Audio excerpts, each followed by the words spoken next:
The manga begins with the main character, Jirei Laro, who wants to be a hero. He dreams of holding a shining holy sword, defeating demons, taking down the demon lord, marrying the kingdom's princess, and finally becoming the king to live a happy life. That's what he used to dream about when he was little.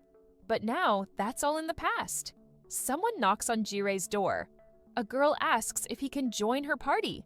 Jirei is surprised, and the girl is smiling happily at him. He stares at her for a moment, then closes the door, saying he does not want to join. The girl is shocked and starts hitting the door. Jirei gets annoyed by the noise. He opens the door again and asks what she wants, warning her that if she does not quiet down, he will report her to the knights. The girl says she is not trying to sell anything or recruit him into a religious group. Jirei asks what she wants, then tries to close the door again, but the girl pushes it open and introduces herself. Her name is Retinoa Innocent, and she says her close friends call her Reti. While trying to stop the door from closing, she accidentally breaks it. Jirei asks if she will pay him back for breaking it. Retinoa says she will pay him back and even has something better to offer. She tells him to join the Attack Heroes party. She promises him a better place to live and says that cute girls will follow if he joins. She says the benefits are amazing. Jirei finds her suspicious, but remembers hearing about the Attack Hero. If someone is chosen by a holy sword, a holy mark appears somewhere on their body and they become a hero. The Attack Hero was chosen by the holy sword Grandu, and her name is Retinoa Innocent. This generation has produced a lot of heroes, enough to go into the double digits. Jirei remembers hearing about a new hero with black hair, which is rare. The misunderstanding about black hair is annoying to him. Retinoa smiles at Jirei, hoping he will accept, but Jirei asks her why someone like her would invite someone like him. He wonders if she has the wrong person. He pulls out his adventurer card from his shirt and shows her that he is a D-rank adventurer. But Retinoa says she has the right person. She asks if he really does not remember her. Jirei is confused. Retinoa moves her hair around, trying to jog his memory. Finally, Jirei remembers. 5 years ago, when he was over hunting great bears, he saved her from an attack. He pauses, thinking about what he said back then. Retinoa says she looked up to him ever since and wanted to become a hero. She still remembers what he said before he left. Retinoa repeats his words, how he told her not to cry because only weaklings cry. If she cannot hold it in, she should become a hero. If she becomes a hero, she will not be weak anymore and will not need to cry. She should make her dreams come true and to become a hero himself. He would laugh instead of crying. Jirei yells at her to stop talking about his dark and cringy past. He tells her to forget it all and shakes her by the shoulders. But Retinoa says she thinks what he said was great. She tells him that when she saw him in town, she thought it was fate. She recognized his face right away. Even back then, he had those cloudy eyes. Jirei tells her that since she is a hero, she does not need someone like him in her party, and asks why she wants him. Retinoa says that being in a party with him has always been her goal. Jirei is surprised. She asks for his answer, but he says again that he will not join. Retinoa smiles and Jirei thinks it is over, but she says she did not hear him. Jirei yells that she clearly did. He keeps refusing, but she keeps pretending not to hear. She keeps bugging him to join. After a long time, Jirei finally gives in and says yes. Retinoa gets happy, but Jirei says it will only be for a little while. She says 50 years is fine. Jirei asks if she knows what a little while means. He says he will join until her first achievement, and Retinoa agrees. She says he should stay in the party until the Demon Lord is defeated and the world is saved. She says she is happy to have him in the party. Jer is shocked, but her face is so happy that he cannot say anything. He asks what the party is called. Retinoa says they should name it the Black-Haired Hero because Jirei has black hair. Jirei tells her he will leave an application form at the guild and asks if she can come another day. She agrees and leaves, saying she will come back soon. After she leaves, Jirei says it is time to run away. He thinks she must be joking about defeating the Demon Lord. He really did want to become a hero once. To do that, he drank a lot of bad-tasting potions to boost his magic power. He kept improving both his magic and sword skills. He went on adventures that nearly got him killed. He spent 10 years eliminating demons. He waited for the holy mark to appear on his body. Once that happened, he would finally become a hero. He kept waiting. He never really admired heroes. He just wanted to become king and live a good life. His plan was simple: become a hero, beat the demon lord, get crowned king, and live every day doing nothing while everyone else worked for him. But one day, while eating in a tavern, he overheard people talking. They said, "Heroes have it rough. They fight demons every day without proper rest." Someone else said that it was thanks to the heroes and knights that they enjoy peace. Another person said he once wanted to be a hero, but heard that even kings stay just as busy, so nothing really changes. Someone laughed and said, "There is no way someone who drinks and fools around with women during the day would ever become a hero." After hearing that, Jirei gave up on the idea. He thought about all the time and effort he spent and how useless it was. Then he decided to just earn enough to live and spend his time however he wanted. Jirei runs away to the central town in the Universia Kingdom, Hiroyusville, thinking there are so many people here that Retinoa will never find him. As he looks around, he notices there are way more people than usual and wonders if some kind of event is going on. Out of nowhere, someone bumps into him hard. The person quickly apologizes and asks if he is okay. Jerry also apologizes, saying he was careless and probably walked into her by mistake. He notices her hair is white, which is rare. But then again, he has black hair, and that's not common either. She apologizes again and runs off. As she leaves, Jer spots something on the ground that looks like a necklace with a gem in the center. He picks it up and decides he'll drop it off at the knight's office after he's done shopping. When he walks into a store, he hears people shouting and making a lot of noise. Someone yells that Princess Rafine has been spotted nearby. Jirei figures out that today must be the one day each month when the fourth princess of the country is allowed to walk around town. She seems really popular, but Jirei heads back to his room and decides that the princess has nothing to do with him. He lies down on his bed and thinks about how nice it feels. After a month of doing nothing, he checks his money bag and sees that it's empty. All he has left is 500 reen, which is really bad. He won't even have enough to pay for his room tonight. He decides to take on a request and heads to the Adventurer Guild. There, he finds a job escorting a client and protecting them from monsters and bandits. The reward is 250,000 ren, which seems like a great deal. He notices a carriage will be prepared for the trip and figures it'll take 5 days to reach Ital. After that, he can relax again. He wonders why the client's name isn't listed, but the quest doesn't have a rank requirement and the reward is solid, so he decides to go for it. He brings the request to the secretary. He then heads to the meeting spot to meet the others who will be helping with the job. When he arrives, he sees Retinoa among them. He freezes, but she turns around, notices him, and smiles. She says it's been a while and mentions that he never turned in his application at the guild, so she brought one for him to sign. Jirei asks why she's in the capital and starts realizing that his plan to relax and take it easy might not be so simple after all. Retinoa says they also have business in Idle, which is why they accepted this request. She insists that it must be fate and hands Jirei the application form asking him to join her party. Jirei disagrees and says it is not fate and that he still does not want to join. One of Retinoa's friends asks if he is the one she has been talking about. Both of them stare at Jirei while Retinoa claims that he is really strong. Jirei realizes the two girls must have already been working with Retinoa before taking this request, so they have probably been friends for a while now. One of the girls doubts his strength and checks him out, saying he does not seem strong. Retinoa admits it may look that way, pointing out his dull eyes, lack of aura, and lazy attitude, but still says he is powerful. Jirei wonders if she is just making fun of him. One of her friends asks for his name. Retinoa is shocked because she does not know it either. They ask why she never learned his name. Jirei introduces himself and says that his hobby and specialty is sleeping. Retinoa reintroduces herself as the attack hero and shares that she likes sweet snacks but hates vegetables, which might explain her short height. One of her friends is named Eve Dulcus, who stays quiet, and the other is Lena and Tietman, an A-rank mage who is part of Retinoa's party. Jirei is surprised to hear an A-rank adventurer is in her group and thinks she must be really strong. He considers asking something about Lena's last name, but holds back. In the past, he beat up someone with the same name, red hair, and elf ears. That person was part of a hot-blooded family of assassins. Jirei thinks it would be a hassle if Lina turns out to be troublesome too, so he decides to keep his distance. Retinoa then says they should settle things by majority vote to decide if their master, Jirei, should join the party.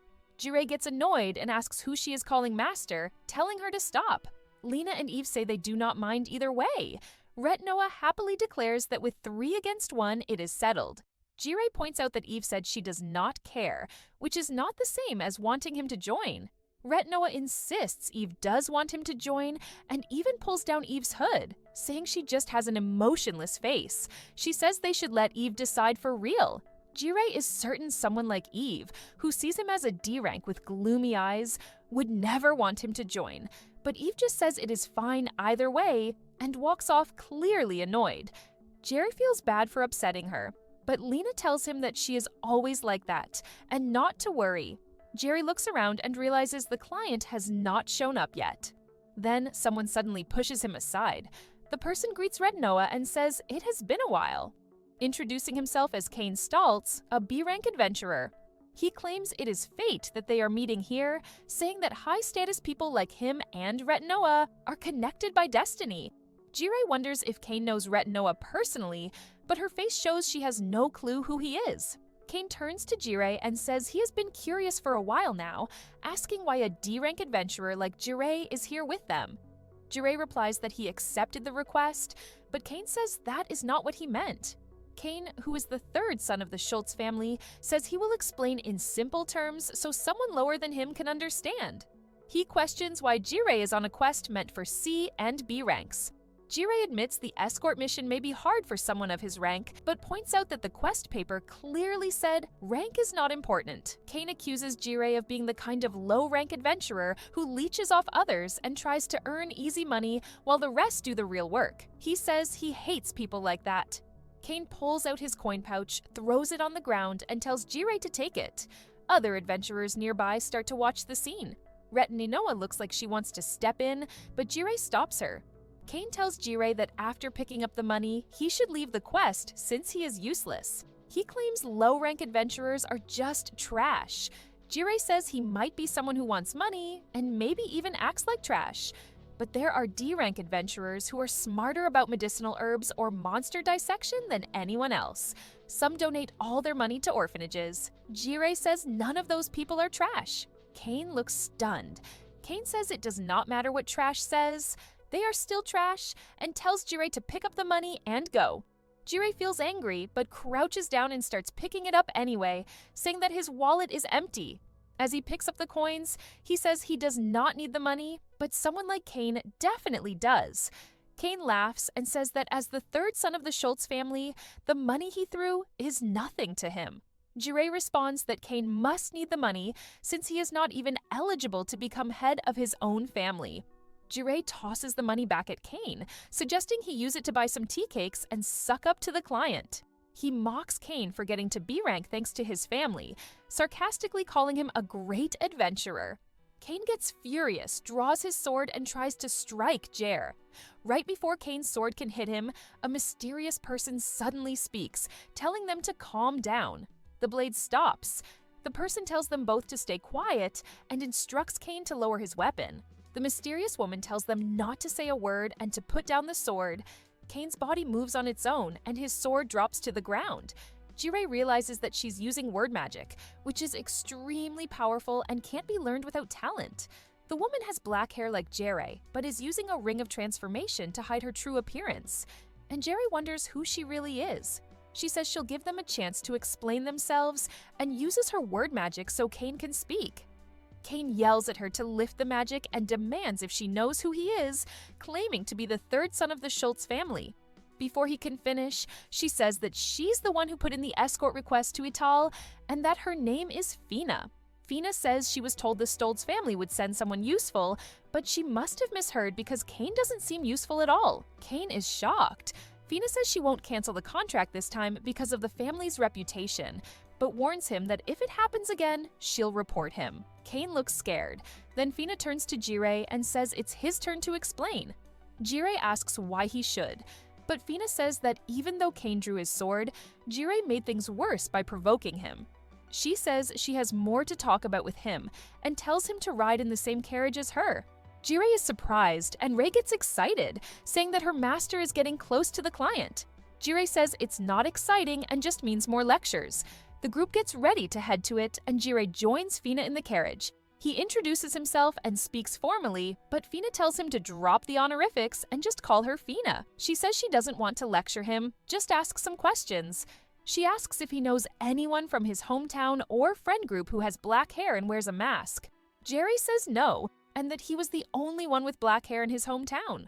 Fina looks disappointed, and Jirei thinks she's interested in him because of his hair. He mentions hearing about the black-haired hero chosen in Italy, and Fina suddenly stands. She says he's right, and that she's sure it's him this time. She looks excited and says she's finally going to meet her fated person. Then she notices Jirei staring at her, gets embarrassed, and sits down again. Jirei figures out that she used the escort request to go meet the black-haired hero. Fina admits it, but says she's not sure if it's really the same person. When he asks why the quest paper didn't have the client's name, Fina says she couldn't reveal her social standing, and that the name she gave them isn't her real name. She apologizes. Jirei says it's fine and looks through the curtain at the carriage driver. He tells her that as long as the driver is there, they'll be safe. Fina is surprised he noticed her. Jerry says she's very skilled, and if she alone was enough for protection, then hiring adventurers means Fina didn't want the driver to fight, because doing so would reveal her identity. Fina says he's right, but insists it's not that she doesn't trust him. She says she heard Jirei is a D-rank adventurer, but he doesn't act like one. Jirei says he's just good at observing people and asks about the kind of person Fina is looking for.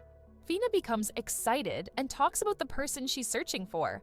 She says it's a precious memory and normally wouldn't talk about it. But since Jirei has black hair, she'll make an exception. Jirei says she's too close, but she keeps talking. She says that when she was 6 years old, she met a black-haired person who saved her like a prince from a fantasy story. She even received her ring of transformation from him, and he promised to marry her. She talks for 3 hours about how cool he is and how he said he would become a hero. Jirei nods but doesn't really listen. Fina asks if he's even paying attention and says she has high expectations for the black-haired hero.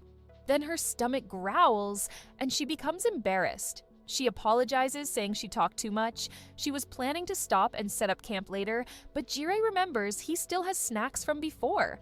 He pulls them from his item box and offers them to her. Fina is shocked by his use of spatial magic and asks how he can use it. Jirei says he didn't know it was rare and just learned it on his own. Fina looks at him with pity. She sees the snacks and is amazed. They're charted snacks that always sell out quickly. Jirei says someone sends them to him regularly to thank him. He doesn't like sweets, but they keep sending them anyway, and Fina envies him. Jirei gives her the snacks and tells her to eat them since her stomach made noise. Outside the carriage window, Reddy is watching and wants snacks too. Jirei offers them and Fina says they should all take a break. Reddy eats the snacks happily and Jirei shares them with Eve, Lena, and the other adventurers. They thank him. Jirei asks Kane if he wants one, but Kane tells him to be quiet and looks grumpy. Jerry figures Kane is still mad, but puts a snack next to him anyway and says he can toss it if he doesn't want it, and to let him know what he thinks if he eats it. Kane wonders why Jerry is being nice to someone like him after everything, and acts like he already forgave him. At night, while the party camps out, an adventurer named Wed wakes up Jirei and tells him it is time to switch shifts and keep watch. Jirei gets up still feeling sleepy, and says he forgot he had the late-night shift because he listened to Fina's stories in the carriage. She gave him a high-class dinner as thanks, and it was so good that he slept really well. Wid tells him not to let his guard down even if it is late, and mentions something about an angel. Jirei asks what he means, and Wed says he only managed to control himself because he has a wife, then tells Jirei to be careful and walks off. Jirei wonders what that was about and sees Fina keeping watch near the camp. Fina greets him, and Jirei asks what she is doing there. She pouts and asks why she cannot be there, which makes Jirei panic and try to explain. Fina laughs and says she wanted to try standing guard since she does not get to go outside much. And this is a good experience for her. She asks if it is okay. Jirei figures out Wednesday was talking about Fina and tells her that if monsters appear, things will get dangerous. Fina says she looks weak, but she is actually strong. Jerry says she can stay and thinks that going along with a client's idea is also part of being an adventurer, and he cannot say much because of his rank. He asks if her guard knows she is there. Fina freezes and says her guard is understanding, so she would not mind, but Jirei knows she snuck out without permission. Fina says he can leave the watch to her since he must be tired, and adds that there are no C rank or higher monsters out, so it should be fine. Jirei says he will still stay because he would worry otherwise. He uses his detection magic to check the area and starts to wonder how Fina knows the monster situation. He figures out she must be using detection magic too.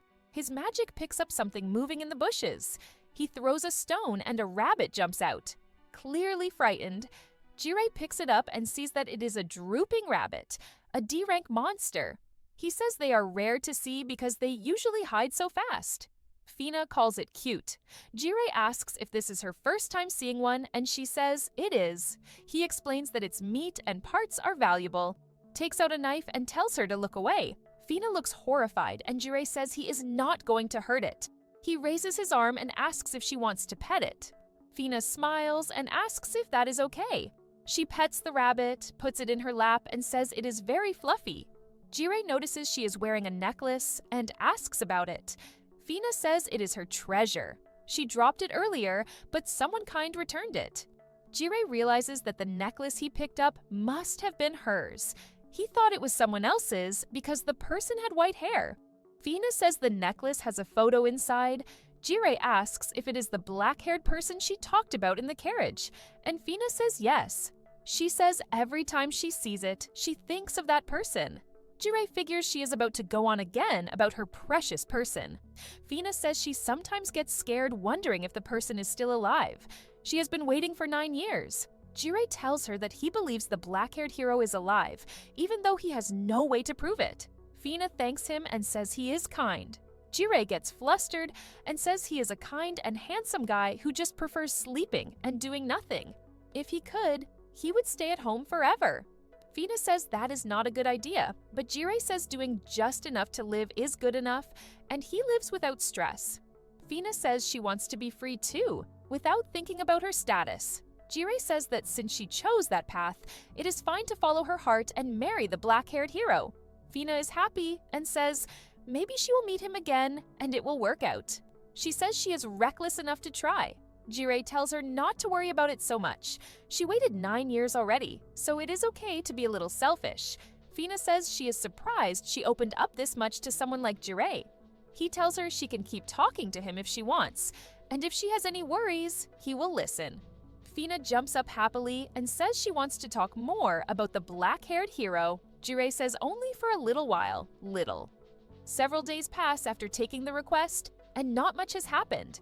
The other adventurers dealt with all the monsters, so Jirei has just been relaxing. After leaving the forest, they spot a village nearby and decide to rest there for the night. When they reach the village entrance, there are no guards. Fina thinks that is strange and says they should check inside. As they walk around, they do not see any villagers. Then, an old man comes out of a building and asks if they are adventurers. Fina asks what happened and where everyone is. The old man says all the villagers were kidnapped. The old man explains what happened to the villagers. He says he was only staying in the village for a short while and everything happened a few days ago. A group of monsters arrived alongside men wearing black masks. They took all the food, supplies, and valuable metals from the village, and then they kidnapped the villagers. The attackers got past the gate guards by threatening a merchant and hiding inside one of the merchant's cargo carts. The villagers could not call for help because their communication tool did not reach far enough, so contacting the neighboring country was impossible until the party arrived. No one was able to help. Wed guesses that the attackers might be bandit beast tamers. Eve gets upset hearing the story. Fina says that slavery was officially abolished in the Hurt continent a few years ago and wonders if something else is going on. Jirei confirms that slavery still exists on other continents. He says that especially in the Bestia continent where beast folk still live, hatred toward humans is still strong because humans once invaded and took their land during a past war. Because of that, human slaves could be sold there for high prices. The reason the old man was not taken is because his legs no longer work, so the kidnappers probably thought he had no value. Jirei then asks Fina what she wants to do next. Fina seems confused by the question, so Jerry explains that their job was only to escort her to Italy. Anything beyond that depends on her decision as the client. He says that if they leave now, they might still be able to catch up to the kidnappers and rescue the villagers. Fina says they cannot leave the villagers behind and decides they will go rescue them. Everyone agrees. Wed asks how they are supposed to start tracking the kidnappers. Jirei is about to speak, but Fina quickly offers to use her clairvoyance ability. However, her guard steps forward and urges her not to use it. Fina says there are human lives at stake, and they cannot just ignore it. Her guard warns her that if she uses her ability, she will no longer be able to stay hidden. Jirei says she does not have to use her magic because he has a tool that can help them. He pulls out a magic item from his item box. Both the guard and Fina are surprised, and Fina asks how he managed to get such a rare item. Jirei says he just happened to pick it up somewhere. He uses it and locates the kidnappers hiding in a cave in the forest. He says they have not gone far. Fina takes the item and looks through it. She sees that the villagers match the old man's description and seem to be safe. Wed also uses it and spots monsters stronger than B rank. He counts more than 60 of them. He says a direct assault will be tough and dangerous. Fina points out that the kidnappers might use the villagers as hostages, so a stealth rescue might be safer. Wed suggests creating a distraction to rescue the villagers. He says it will be hard to keep the kidnappers distracted for long, but a few minutes should be enough. Lena questions why they are avoiding a direct fight. She says if they let the kidnappers escape, they will just do this again, so they should wipe them out now. Everyone hesitates, unsure of what to do. Jirei asks why they are all acting confused. He says there is no need to overthink it. Since they have Retinoa, the attack hero, they can go with a head-on assault. Everyone suddenly remembers that Retinoa really is the attack hero and not just someone who acts silly. Rei smiles, not understanding what is going on. At the cave entrance, the kidnappers are panicking and trying to flee. They cannot figure out why they are being attacked so suddenly. Lena uses flame magic to block their escape. Flames cover the area around them. Wed swings his weapon and strikes down several wolves. One of the kidnappers orders the wolves to attack Reddy, but she defeats them with a single swing of her sword and says it is way too easy. Jirei sits on top of the cave roof using gravitation magic. He watches the others fight and comments on how strong they are. As a D-rank adventurer, he was told to stay back and guard the area, which he does not mind since he never feels like fighting anyway. He notices that the kidnappers' masks have a skull design. He remembers seeing the same kind of mask in the past when he saved someone as a kid. He starts to think about the past, but tells himself that it is odd to remember something like that now. Just to be safe, he uses his detection magic to scan the area. He checks on the group rescuing the villagers and sees that things are going well. He looks back toward the battlefield. Kane is fighting one of the wolves and does not notice a kidnapper sneaking up behind him. The attacker gets ready to strike, and Kane notices it too late. Before the knife reaches him, Jirei uses his marionette magic to freeze the kidnapper in place and forces him to stab himself instead. Kane is confused and wonders what just happened. As he gets distracted, the wolf lunges at him, but Kane quickly reacts and finishes it off. Jirei is impressed by Kane's reflexes. He expected Kane to be just a B rank on paper, but his movement is closer to a solid C rank. Still, Jirei wonders why Kane isn't using body-strengthening magic. It's one of the basics for any swordsman since it enhances both movement and swordsmanship. Without it, Kane's having a hard time with just one wolf. Jirei also realizes that Kane isn't using any detection magic either. He figures it might be because of Kane's school background. He's been through similar restrictions himself, especially during his training in binding techniques. Just then, Raid defeats the last of the wolves. Lena says it ended faster than she expected, and Wed adds that they should regroup with the rescue team. Now Jirei watches Reddy's group leave and stops using his gravitational magic. He walks deeper into the cave where the villagers were being held. The tunnel appears to be a dead end, but Jirei finds a hidden magic circle on the wall. He uses his magic to dispel it, revealing a large transfer circle behind it. He mutters that he should wrap this up quickly and get back to the others. Meanwhile, one of the kidnappers flees from the cave. He panics, wondering how the attack hero ended up here and how their plan is now completely ruined. He rushes to a hidden area with another transfer circle and pulls out an item, planning to activate it and escape to a different location. Before he can use it, though, he's hit with Jirai's paralysis magic. He collapses and drops the item, which turns out to be a set of 10 subordination bells. Jirei walks over and picks them up, saying that the kidnapper sure has some nasty tools. With those bells, he could have easily controlled a huge number of monsters. Jirei looks around and sees wolves beginning to gather in the area. The kidnapper asks why Jerry is there, and Jerry answers that he followed him through the transfer circle in the cave. The kidnapper is shocked, saying he used concealment magic to hide it. Jirei mocks the poor quality of the magic, saying it was too sloppy to fool him. The kidnapper is stunned. He's a former A-rank magic adventurer, and only a handful of people should have been able to see through that spell. Jirei says he had been wondering how the kidnappers planned to transport the villagers across continents. Moving that many people past the border would be impossible. The only option would have been a large transfer magic circle. He confirms that this one leads to the Bestia continent and immediately destroys it. The kidnapper is horrified. Jirei not only discovered the circle, but analyzed, interfered, and dismantled it like it was nothing. Jirei pulls out the skull-marked mask he stored earlier and asks if the man is a survivor of the Skull Brigade. The kidnapper is shocked that he knows the name. Jirei realizes he guessed right.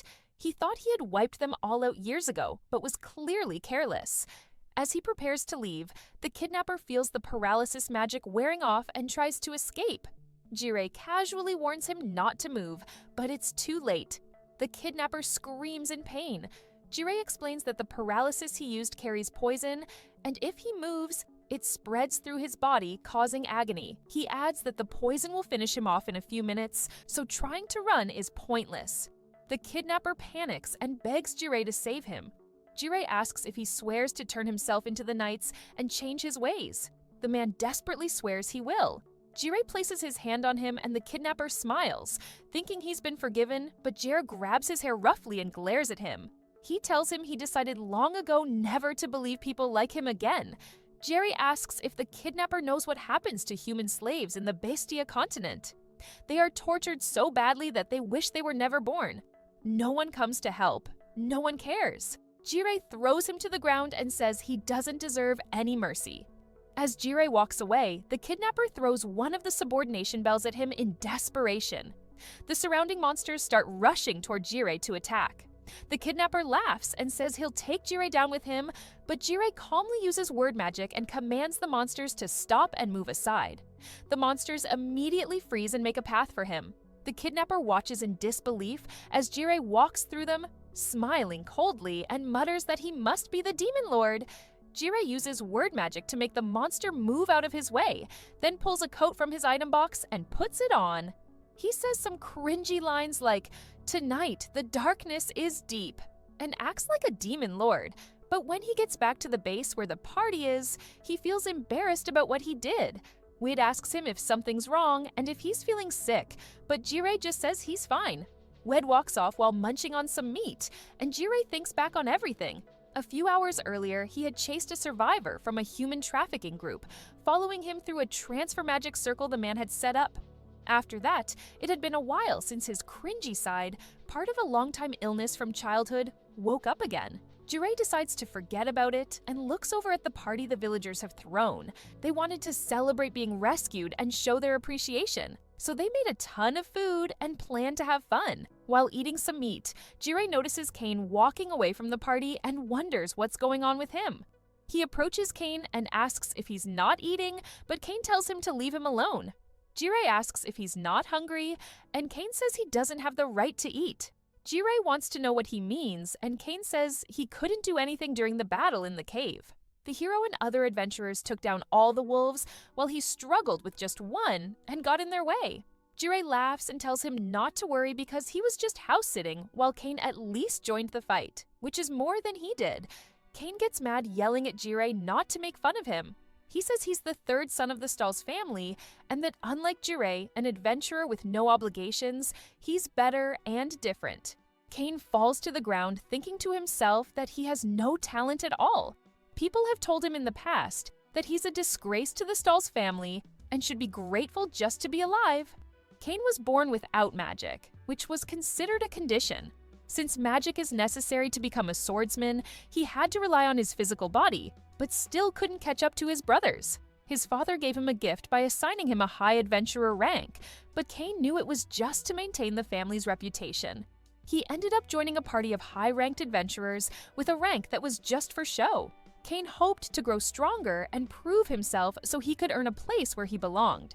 After a while, some adventurers came up to Cain, asking if he was the B-rank adventurer who was recruiting. They were mostly D-rank or lower, but Cain accepted them, saw them as friends, and enjoyed going on adventures with them. One day, though, he overheard them calling him an idiot. They joked about how Cain paid for all their equipment just because they were friends, and how easy it was to ask him for more by pretending the gear was for family when it broke. One of them laughed about how Cain always said things like, "We're comrades," and how naive that was. Cain got upset and ran off, shouting to the sky that he really thought of them as comrades and calling them trash. He said they were just parasites clinging to high-ranking adventurers, and that low ranks were nothing but trash. Back in the present, Jerry starts walking away, telling Cain that if he changes his mind, he should come back. But if he takes too long, Jerry will eat all the food. Then he remembers something, pulls out a bag of snacks from his item box and gives it to Cain. He says he wants to know what Cain thinks of them and tells him to taste them properly and share his opinion. Cain asks why Jirei even cares and calls him a D-rank. Back at the party, Jirei says Cain must have a tough life too, and that being laid back like him is fine sometimes. Still, he's curious what a noble thinks of the snacks. The next day, after dealing with the kidnappers and enjoying the feast, they continue escorting Fina to Ital. During lunch, everyone relaxes in their own way. As always, Jirei looks for a quiet spot to enjoy a peaceful nap. After a while, Ray, Lena, and Eve are playing in the river nearby, wearing swimsuits. Ray tries catching a fish and wonders if they can eat it, then quickly catches one. Jerry wakes up and sees the three girls playing in the water right in front of him, and the skin-cold scenery hides him as part of the background. Lena says it feels great to wash up at least once a day, and Eve replies that while cleanse magic gets rid of dirt, it still feels gross. Ray is just playing around trying to catch some fish for lunch. Jirei thinks to himself that this is a bad situation. He had just come here to take a nap, and to avoid getting disturbed, he used camouflage magic so they wouldn't see him. The problem is, if he moves even a little, the magic will cancel and they'll think he was spying on them. While Lena is chatting with Eve and Reddy, she says that their escort client is kind of unusual. Despite being a noble, she's not arrogant, and because of her family situation, she insisted on bathing alone. Lena then remembers that Reddy and Eve are also nobles. Eve says she was adopted into a noble family, and Reddy says she probably was too. Lena is surprised and asks how she doesn't know her own family background.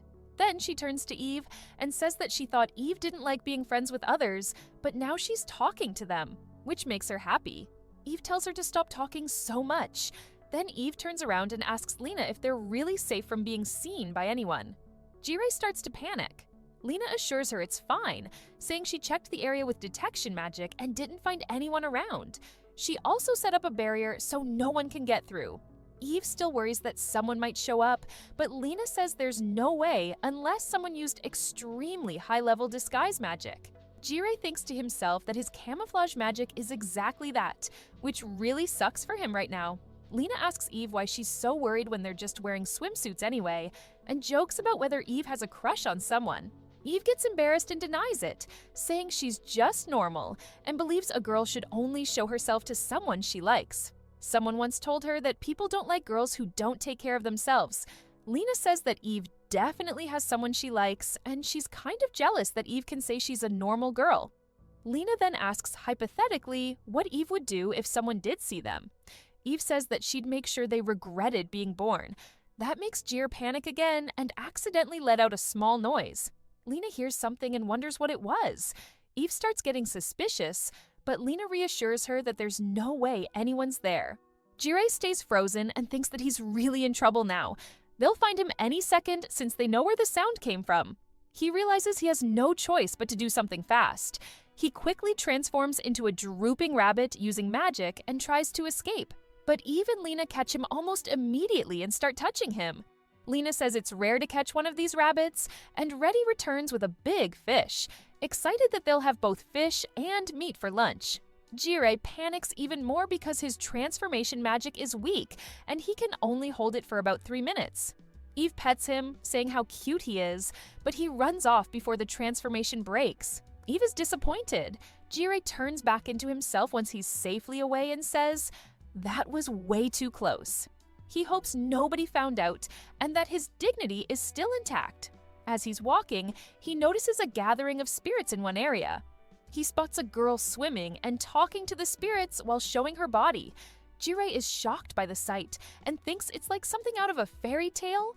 He describes her as having beautiful white hair, ruby red eyes, and smooth skin. He gets flustered and tells himself that it's wrong to keep looking. He turns away and walks off. Finally stepping out of the barrier magic, he wonders who that mysterious girl was, and if she's part of their group. 5 days have passed since they took on the escort quest. Wed calls out to Jirei, inviting him to play cards. Jirei says he doesn't want to because he always loses and suspects Wed is cheating. Wed plays innocent and Fina laughs at them. Jirei thinks everyone is too relaxed and wonders if they forgot they're still on an escort mission. He reminds himself that they're almost at it, and the scouts should be returning soon. It feels like the quest is almost over. Just then, one of the scouts comes running toward them, shouting that something bad has happened. Fina and Jirei both turn to him, asking what's going on. Fina tells him to calm down and explain, and the scout says that monsters have taken over. The party moves closer to Eel to see what is going on, and they spot zombies, skeletons, and wraiths. Lena says she can sense undead energy coming from the entire city, and Jirei notices that the monsters aren't able to pass through the city's barrier. One of the party members says it would be hard to defeat all of the monsters and thinks that something like this couldn't have happened naturally. They wonder if the monsters used to be the people who lived in Ital. Eve agrees, saying it has to be the former residents because it's impossible to summon that many monsters, and it would take too much energy to keep casting that magic over and over again. Fina says it's alright, and believes the black-haired hero must be hiding somewhere safe, but she doesn't look well. Lena questions how she can say something like that when the truth is right in front of them, and says no one could have survived something like this. Kane says they need to leave right away and tells everyone to run. Wed tells him that if he wants to run, he can, since he's still young and nobody will blame him. Kane gets upset and asks what they should do, shouting that even if they try to fight, they'll just get eliminated. Wed says maybe it won't change much, but right now the monsters are trapped inside Ital because of the barrier. He asks what will happen if that barrier fails. Kane suddenly realizes what Wed means, and Wed explains that the monsters will head straight for the nearest villages, towns, or even other countries. If they want to rescue people, they'll need to buy some time. He mentions that Universa Kingdom is nearby and says his family lives there, so running isn't an option for him. He asks Jirei if he and Kane can escort Fina back to Universa and ask for reinforcements, while he tells Reddy and the rest of the adventurers that they need to stay and hold off the monsters. Fina says she'll stay too because there's something she has to confirm no matter what. Kane yells at them, asking why they aren't running and whether they're not scared of dying. Wed admits he's afraid of the monsters, but says what scares him more is losing the people he loves. Kane starts thinking this might be his last shot at changing himself, and if he fights alongside them and defeats the monsters, maybe he can finally gain real friends he can count on. He asks if he can help, surprising the whole group. Wed says Kane has courage, and everyone seems happy. Jirei thinks that if no one else is backing out, then he'll have to fight too, though he still wishes he could just leave. Wed turns to Jirei and asks if he's joining them, and Jirei says he will since everyone else is in. Wed says they need a plan, and Eve brings up that whoever turned the people into monsters is probably still nearby. She says that while fighting the monsters is one thing, finding the person who did this is a different issue. Wed suggests using Jirei's magic tool to locate them, but Jirei explains that he's already been using it and hasn't found anyone. He says if they had access to the highest level of detection magic, it would be easier. That's when Fina says she has an idea and removes her ring. Her guard tries to stop her, but it's too late. Fina introduces herself as Rafine Odium Refinado and says she'll search for the person using her clairvoyance ability. Her appearance changes as soon as she removes the ring, and everyone is surprised. Lena asks if she's really the princess. Rafine confirms it, saying she hadn't wanted to reveal her identity, but given the circumstances, she has no choice. Jirei remembers the name Rafine. Before he accepted the escort quest, people in the Universia Kingdom were shouting her name and looking for her. He looks at her and thinks she's not only beautiful like a flower, but also intelligent enough to use clairvoyance, the kingdom's top-level detection magic. To him, she's more like an idol than a princess, being friendly with everyone and having multiple fan clubs. He also remembers the day they took a break in the forest and saw someone bathing and talking to spirits. Now he realizes that it was her and decides to keep that to himself. Rafine's guard asks her if she really understands what she's doing by revealing her true identity. Rafine uses her voice magic on her guard, Cheon, to quiet her. She tells everyone that there's no point in hiding who she is anymore and asks if it's okay to use clairvoyance. Lena agrees, and Rafine starts casting the spell with a long chant. Jirei watches her and is amazed. Normally, the chant for clairvoyance is really long, but Rafine manages to control a massive amount of magic power with ease, and could possibly rival an S-rank magician. Jirei remembers trying to learn clairvoyance once, but gave up since it required too much reading. And he's more of a hands-on learner. Then, he figures that since Rafine is right there, he might as well observe and try to imitate her. He focuses on sensing the magic and using just the right amount of mana. And before long, he also activates clairvoyance.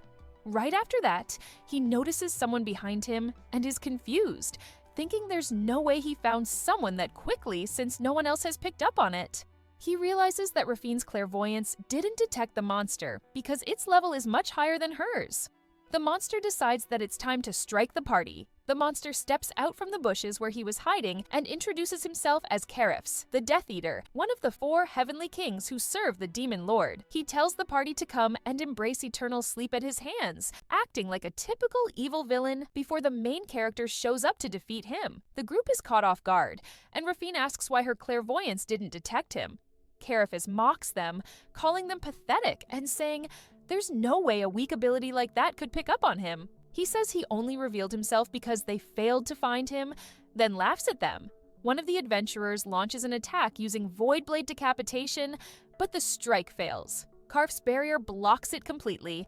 He mocks the adventurer, asking if he's swinging around a toy sword, then says he hates people like him. Karifs unleashes his own attack. At first, it looks like nothing happened, but then a hole appears in the adventurer's stomach. Jirei is shocked. Karf calls them weak humans and tells them to stop defying someone who is clearly a higher being. Rafine quickly calls for recovery magic, and Eve responds using High Heal to treat the wound. Jirei realizes that Karf had fired a magic bullet, and that he barely managed to intercept it in time to reduce the damage. Still, the situation is bad. The healing magic is working, but unless the adventurer gets to a hospital soon, things could turn worse. Karf asks if they understand the situation they're in now. That's when Reddy steps forward and declares she'll be his opponent. She says she'll defeat him using her holy sword, though she can't remember the sword's name. Karf asks if she's the current generation's hero. She says yes, then casually points at Jirei and says he's her teacher and much stronger than she is. Karf doesn't believe it. He says the fun's over and it's time to stop playing around, especially since someone's trying to buy time. He calls out Lenny, saying she's been gathering mana, and asks if she thought he wouldn't notice. Lenny is startled. Karf says he needs to report back to the Demon Lord and doesn't have time to waste. He declares that the Demon Lord will be pleased with him for wiping out, and says that the black-haired hero is already dead and that he's taken the entire city. Rafine is shocked and asks if he's lying. She insists that the black-haired hero must still be alive. Karf denies it and tells them to look at a nearby building. They all turn to see the black-haired hero slumped in a chair, motionless. Rafine is horrified. Karf says the hero was weak, that even with divine protection, he was just another bug. Rafine falls to her knees and says it's not possible, that he was her hero, her fated one. Cheon tries to shake her back to her senses and insists the demon is lying. Kifs, tired of the delays, says he's going to finish things. He casts excess gravity, forcing everyone to the ground, their bodies pinned down under intense weight. He laughs, saying they can't escape now. Jirei thinks the skeleton monster's power is way above what he expected. Even the A-rank adventurers and the hero Rei are useless against him. He didn't want to stand out and had stayed a D rank to live lazily, but he realizes now is not the time for that. He decides to show them what the main character can really do. While the others are still being crushed under the gravity magic, Jirei stands up. Karis is shocked and wonders how he's moving. Thinking maybe he forgot to target Jirei, he casts the gravity spell again, but Jirei doesn't budge. Karf demands to know why it's not working and asks if Jirei is using a magic tool to block it. Jirei tells him he isn't. Karf is furious and says he's going to take Jirei out. Painfully, he casts Abyssal Black Flame, summoning a small black orb that floats toward Jirei. Wed yells at Jirei to dodge, but Jirei just touches it, and black flames swirl everywhere. Everyone panics, but Jirei tells them to stop yelling. It's annoying. The black flames swirl around him without doing any damage. Everyone is stunned. Jirei says he'll be fine since he survived a dragon's breath before. Wed asks if he's still alive, and Jirei shrugs it off, saying he is for now. He grabs the swirling black flames and casually throws them away, which stuns Karfs. Kif says it's impossible for someone to just brush off his magic like that. He tries a different attack, Calamity Water Dragon, but Jer just slaps it away. Kif switches to Earth Magic, Life-Reaping Stone Coffin, and Jirei kicks it aside. Then he uses Wind Magic, Storm of Annihilation, and Jirei simply blows on it. Karf is speechless and asks what's wrong with him. Frustrated, he says he'll use the one spell he didn't want to. He begins chanting a super long incantation and casts Eclipse Catastrophe, unleashing a massive black sphere above the city. Wed sees it and is instantly terrified. Wed says it's all over and that if the fireball hits them, no one will survive.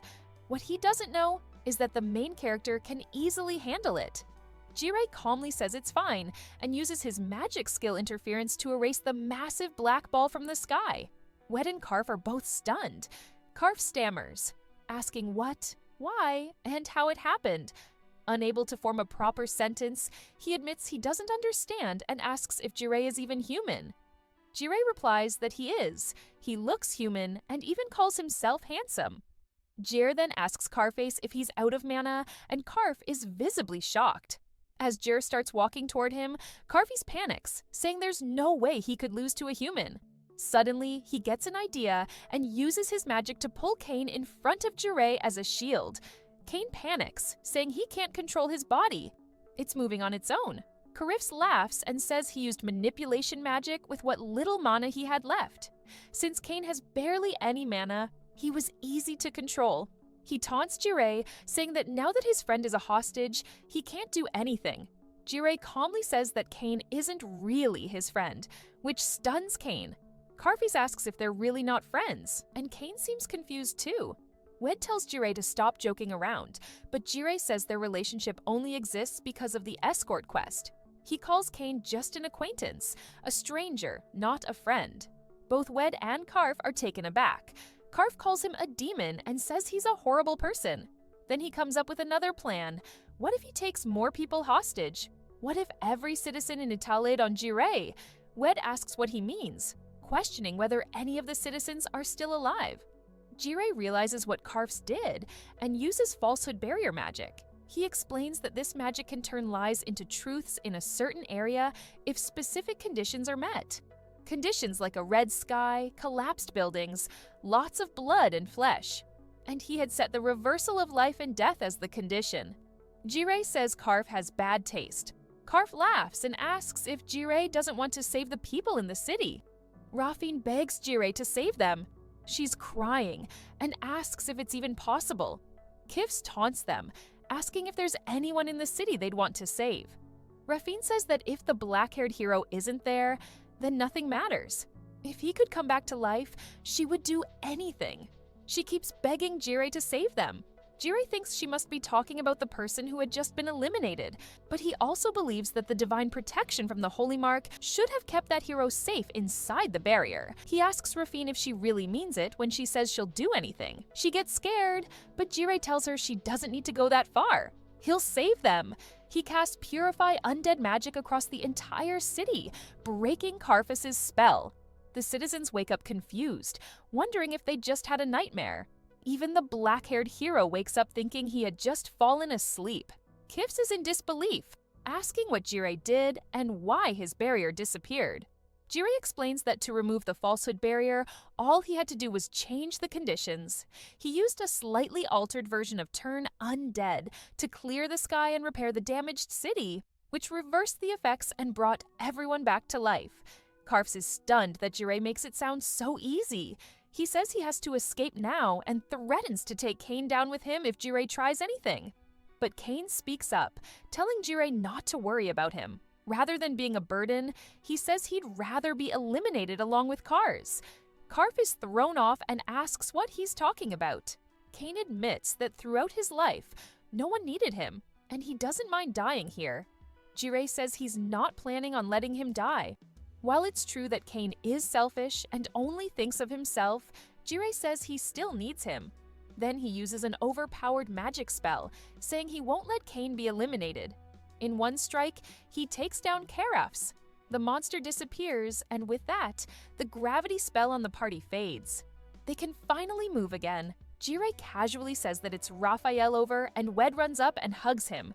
He tells Jirei he's insanely strong, and asks why he's still at D rank. He really thought they were done for. Rafine, watching it all, realizes that even if the monster had been weakened, Jirei still destroyed its protective barrier and defeated it in a single attack. She thinks he must be extremely powerful. Reddy proudly calls him her master.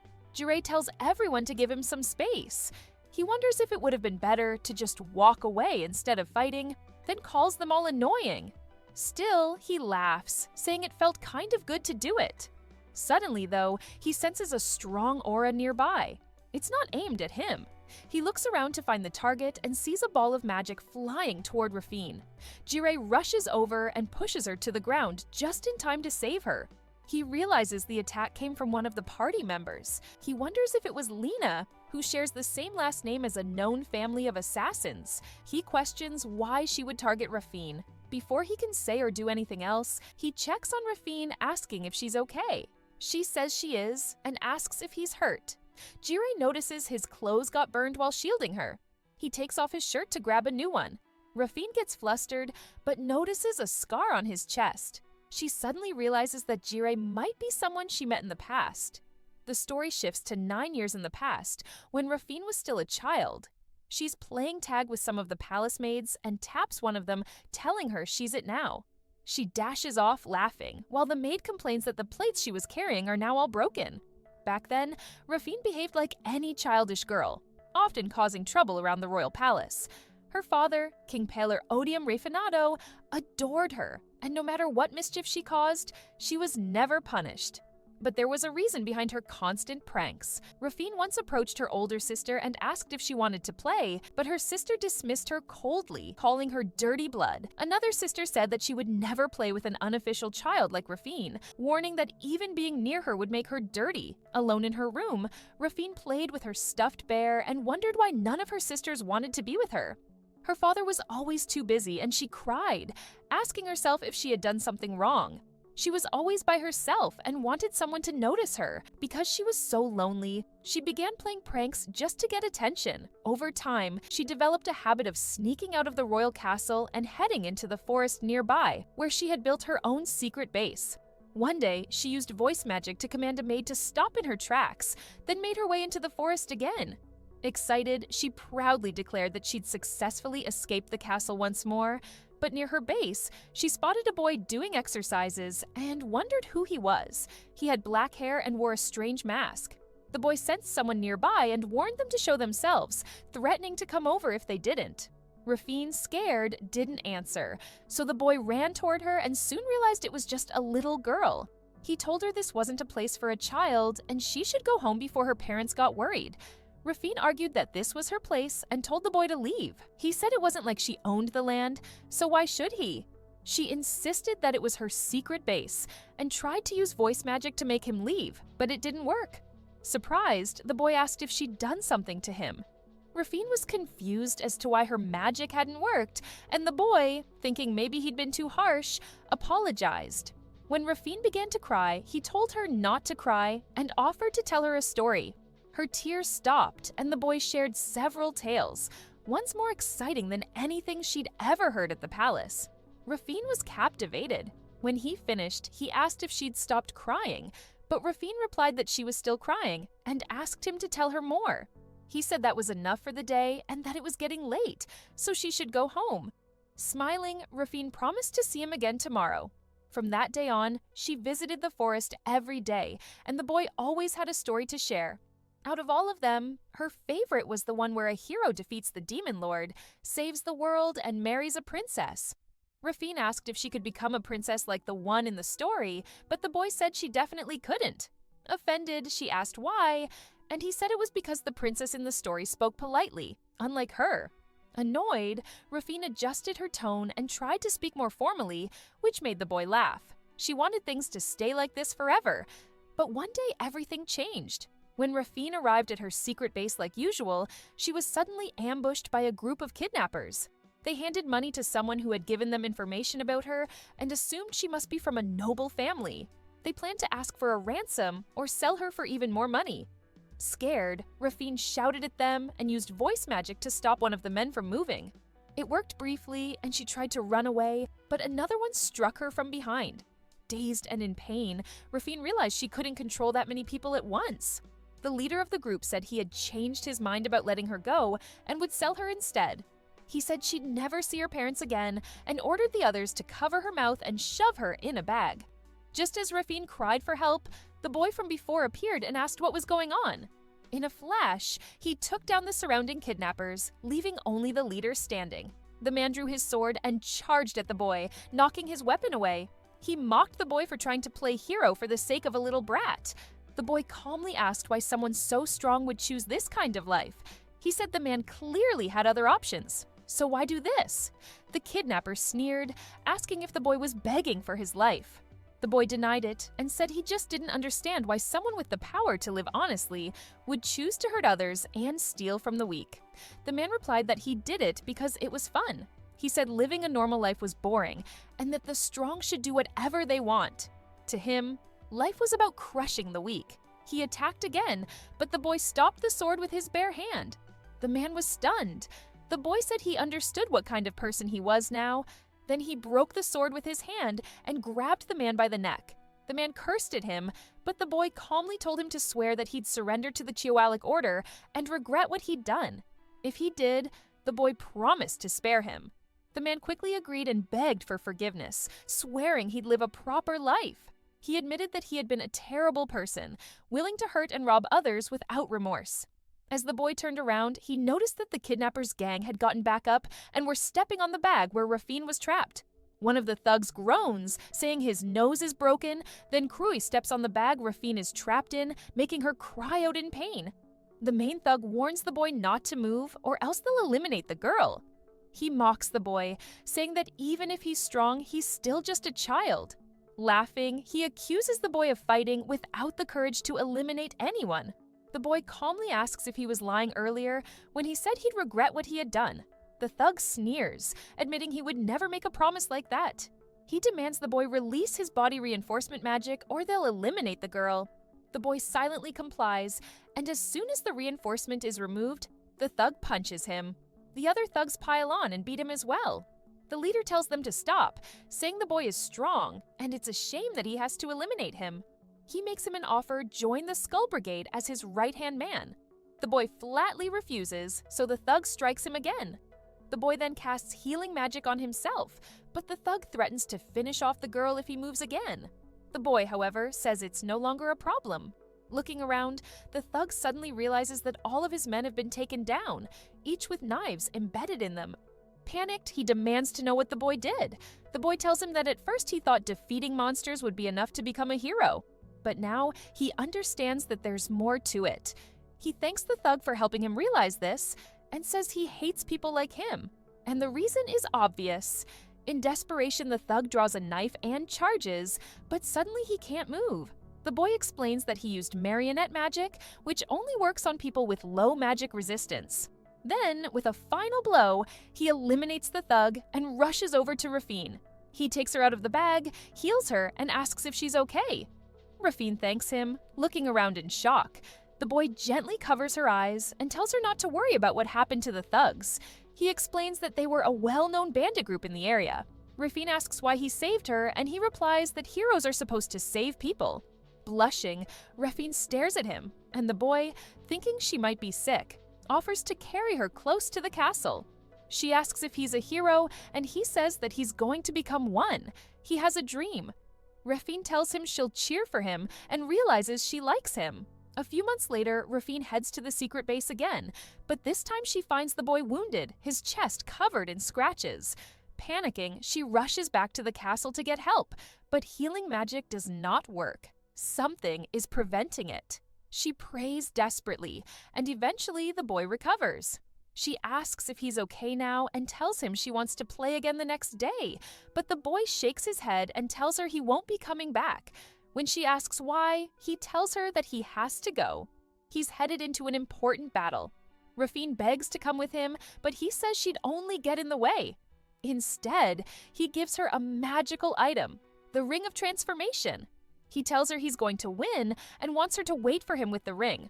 Rafine wonders if this is a proposal, just like in the stories he told her, and assumes he's going off to fight the Demon Lord. She promises she'll wait for him forever. Rafine believes the boy was trying to live out the story of the hero who defeats the Demon Lord and marries the princess. So to become that princess, she started improving her behavior and studying the basics of word magic, which she had from birth. She didn't know where the boy had gone, so she dedicated herself to mastering detection magic until she eventually acquired clairvoyance. But 9 years passed and he never returned. Even clairvoyance couldn't help her find him. Day by day, she grew more hopeless until she received a report about a black-haired hero in Ital. That information turned out to be false. But eventually, she met the real person she had been searching for, Jirei. As she keeps staring at him, Jirei wonders what Rafine is thinking and asks if she's finally realizing how handsome he is. She laughs, says he is good-looking, then hugs him tightly. Jirei is confused, but Rafine simply says that she's finally found her fated person. It has been a full day since they defeated the skeleton demon, who claimed to be one of the 4 heavenly kings in the Demon Lord's army. The party member who had accepted the quest also survived, and is now recovering at a medical facility. When Jirei used his magic to solve the undead crisis in Ital, he also altered the memories of the people living there. So none of them remember what happened. The black-haired hero was later thrown in jail for faking the hero's mark. Although peace returned to Ital, Jirei was now facing a very different kind of problem. Rafine sat on his bed in only her undergarments, telling him that they would have their wedding in the grandest ceremony hall in the kingdom. She declared that from now on they would be together and asked how many children they should have, insisting they needed many to raise a successor for the kingdom. The other party members had already bombarded him with questions earlier, so Jirei had quickly left their company. He was sure he had gone to sleep alone in his room the night before, so he was completely stunned. He shouted at Rafine, demanding to know how she got into his bed and telling her to put some clothes on. He asked why she was following him around and reminded her that she had been searching for a black-haired hero. Rafine insisted they were fated to marry. Shocked, Jirei asked what proof she had, and she mentioned the scar on his chest. Her fated person had the exact same one. She explained how he had saved her as a child, just like a prince in a fairy tale, and asked if he remembered. Jirei, in fact, did not remember, but didn't admit it. Rafine described the black-haired hero she used to play with in vivid detail. Back then, Jirei had been training heat sense and presence sense, wearing a mask that prevented him from seeing clearly. He had believed that saving people would help him awaken the holy mark, so he rescued many, but never remembered them all. When Rafine mentioned the ring he gave her before supposedly going off to battle the Demon Lord, Jirei silently recalled he had only gone to a magical item auction that day and hadn't even gotten what he wanted. He saved Rafine for his own ambition, not for love. She had simply misunderstood everything. As Jirei stared at her, Rafine became flustered and told him to stop staring. Jirei asked her to back off and to stop speaking so formally. She apologized and instead called him dear, her eyes glowing with intensity. Definitely a red flag. Jirei panicked and told her that if he never made a marriage promise, and if he saved her for selfish reasons, what would she do? She said she wouldn't want to live anymore, yet a world without Jirei would be meaningless. At that point, Jirei realized that this girl was dangerous. She told him not to look at or be attracted to anyone else. Jirei knew that if he married her, he'd be stuck with a royal life he didn't want. He asked her for a favor, which made her excited, saying she would do anything. He asked for the transformation ring he had given her back. Rafine was confused. Wasn't that their engagement ring? Jirei muttered to himself that he never meant it that way. Feeling backed into a corner, he gently pushed her onto the bed, saying that they'd always be together, so the ring wasn't needed anymore. He grabbed her hand to take it off. Rafine, deeply embarrassed, agreed. After getting the ring, Jirei said he needed to use the restroom. Rafine offered to go with him, but he declined, saying that was weird. She responded that they should bear everything to each other now. Jirei insisted they take things slowly. Rafine agreed, saying that they'd be together from now on. Jirei left quickly, closed the door, and ran. Now was the time to escape. He used the ring to change his hair color and tried to figure out where to go. He considered visiting Char and thought about how he never asked the nobles and party members what they thought of her snacks. Meanwhile, at the Adventurers Guild, a worker was speaking with Kane, calling his name. Kane apologized and said he was lost in thought. The worker asked if he was sure about his decision. Kane confirmed, saying it was a good thing. She was surprised Kane had requested to be demoted from B rank to D rank, something unheard of. She reminded him that his sword ability qualified him for at least C rank, but Kane insisted. He had recently retaken the entry exam and fought a C rank knight in a mock battle, and he won. Until then, he'd only compared himself to his brothers from the Imperial Guard, who always took on high-rank missions.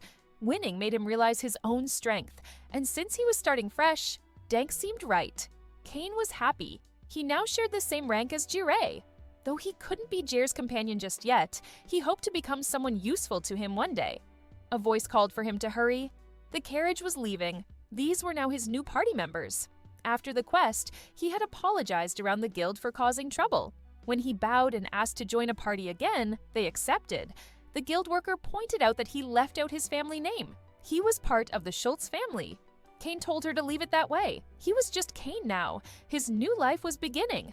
At the Demon Lord's castle, a voice complained about someone being late.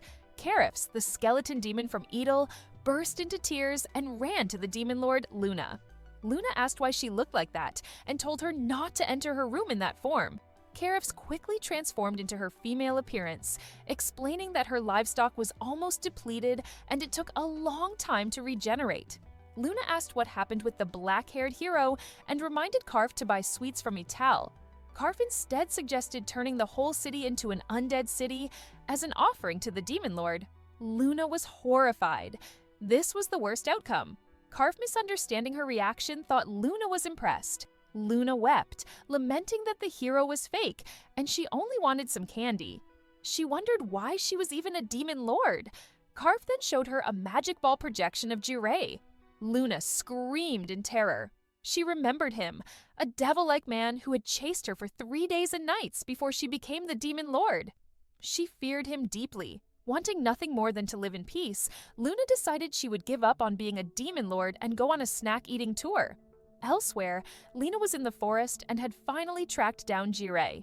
She admired his strength, convinced that no matter how many times she fought him, he wouldn't break, laughing like a maniac.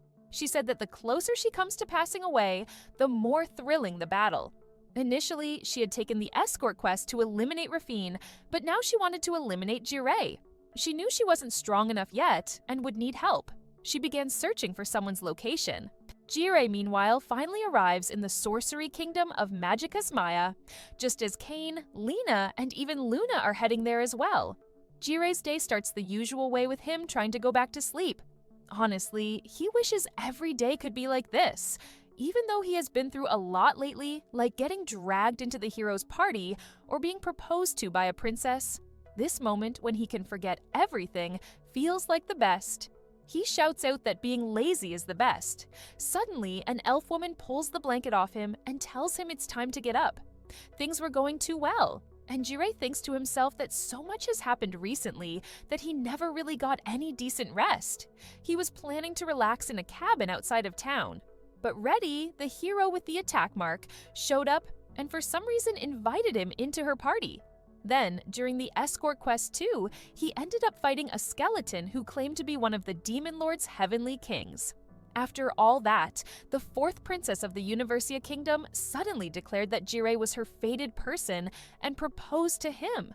To escape that chaos, he used the Ring of Transformation to change his hair color to red. Jirei had a connection with someone named Char, whom he'd helped out in the past, so he asked if he could stay with her for a while.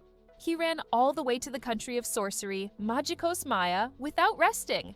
It should have taken 12 days by carriage, but he made the trip in just 2. That's why he's still so tired now.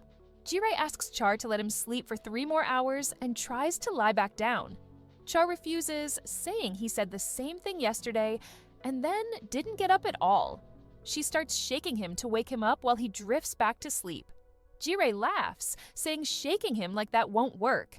He asks if she forgot about his divine blessing of sleep. The shaking is only making him sleepier.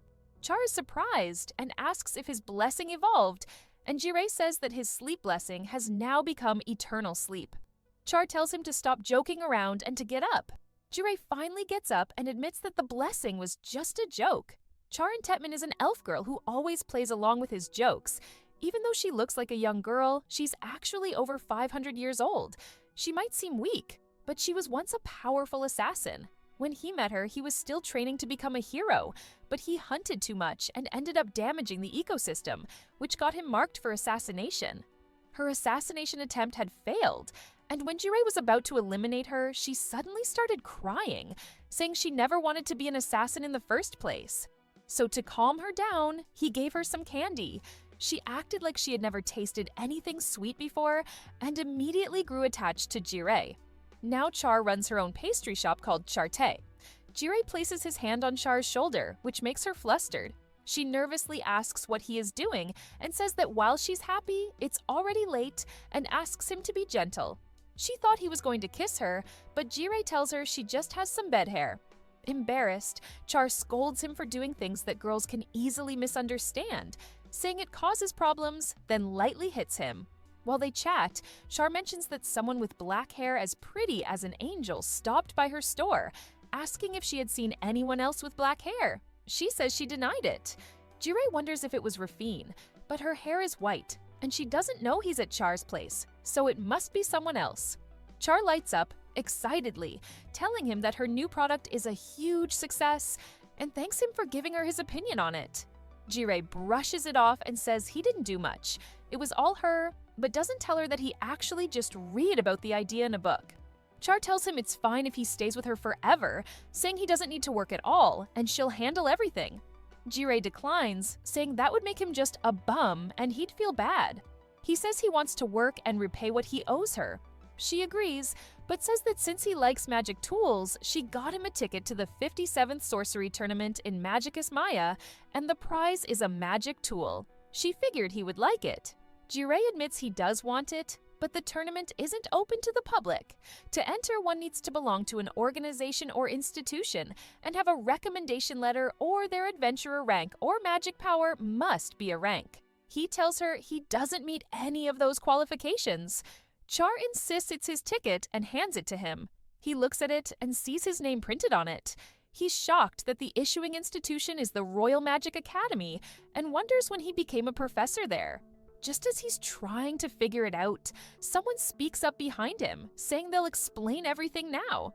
Jirei turns and sees a cat monster who greets him, saying it's been a while. The cat, who is a fairykin named Cat Sith, and the principal of the Royal Magic Academy, introduces himself as Aldi Audas. Jirei asks what Aldi is doing there, and Aldi says he was invited as a guest. Jirei turns to Char and asks if it's true, and she confirms she asked Aldi to write the recommendation letter. Jirei, clearly shocked, grabs Aldi and tells Char to give them a minute, then closes the door. He demands to know what's going on and why Aldi wrote a recommendation letter for him. Aldi explains that he just did it as a favor to Char. Jirei tells him he hates things like this, and Aldi says he thought maybe Jirei had changed. Jirei tells him to cancel it and insists that he isn't a professor, so he can't be part of the tournament anyway. Aldi responds by saying that as of now, Jirei is part of the Royal Academy, so everything should be fine. The tournament is almost here, and there's no problem with the timing. Jirei presses him for the real reason, and Aldi says that if Jirei ever agreed to stay at the Academy for life, they could research his magic power in depth. He looks visibly excited, but Jirei rejects the idea, saying he's not interested. Jirei says he'll go back and tell Char he's not entering the tournament. Aldi tries to stop him, saying it's just for a short while. Jirei remembers the first time he met Aldi, which was 4 years ago when he first arrived in Magikosa. During one of his monster hunting trips, he rescued Aldi from an S-rank magical beast. After that, Aldi was amazed by Jirei's magic and begged him to become a professor at the academy. Jirei kept refusing, so they compromised. He became a research assistant. In the beginning, it was easy, just measuring magical power. But eventually, Aldi started asking for hair and nail samples, which crossed a line for Jirei. He got scared and left. Aldi became one of the people on his blacklist, right up there with the women who chased after him.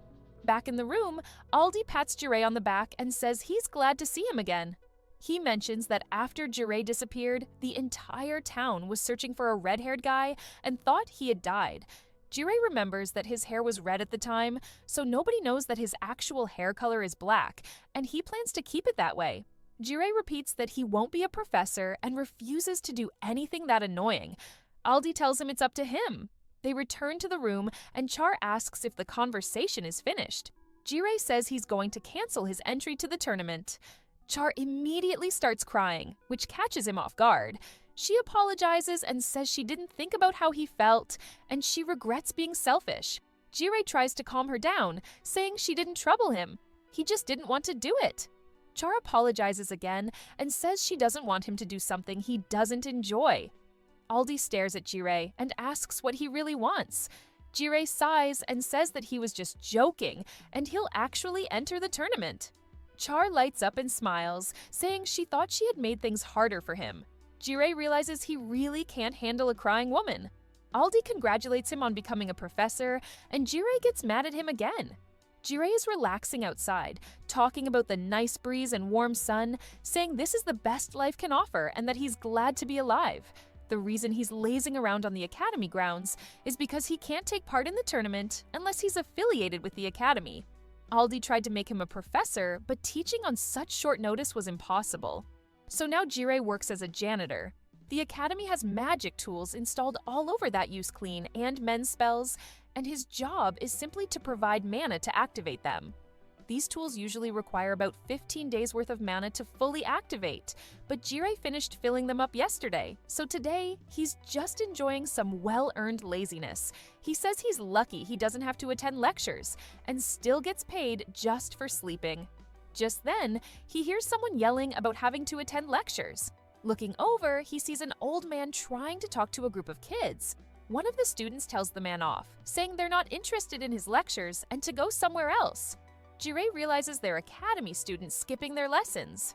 He grumbles to himself that he was having such a nice nap and decides to tell them to go slack off somewhere else. One of the boys sits on a bench in front of Jirei, saying he can finally concentrate now. Jirei wonders what he means. The boy suddenly yells out, asking who brought the book because it's way too hard. A girl from the group tells him he was the one carrying the white magic book and says his name is Ludus. She complains that he dragged them there and calls him stupid. Ludus, clearly offended, asks if she just called him dumb and calls her Sino. Another kid steps in and says that fighting is bad, trying to calm them down, and suggests that maybe their professors should teach them. Ludus argues that the professors only give boring textbook lessons, and he thinks he'll make better progress studying on his own.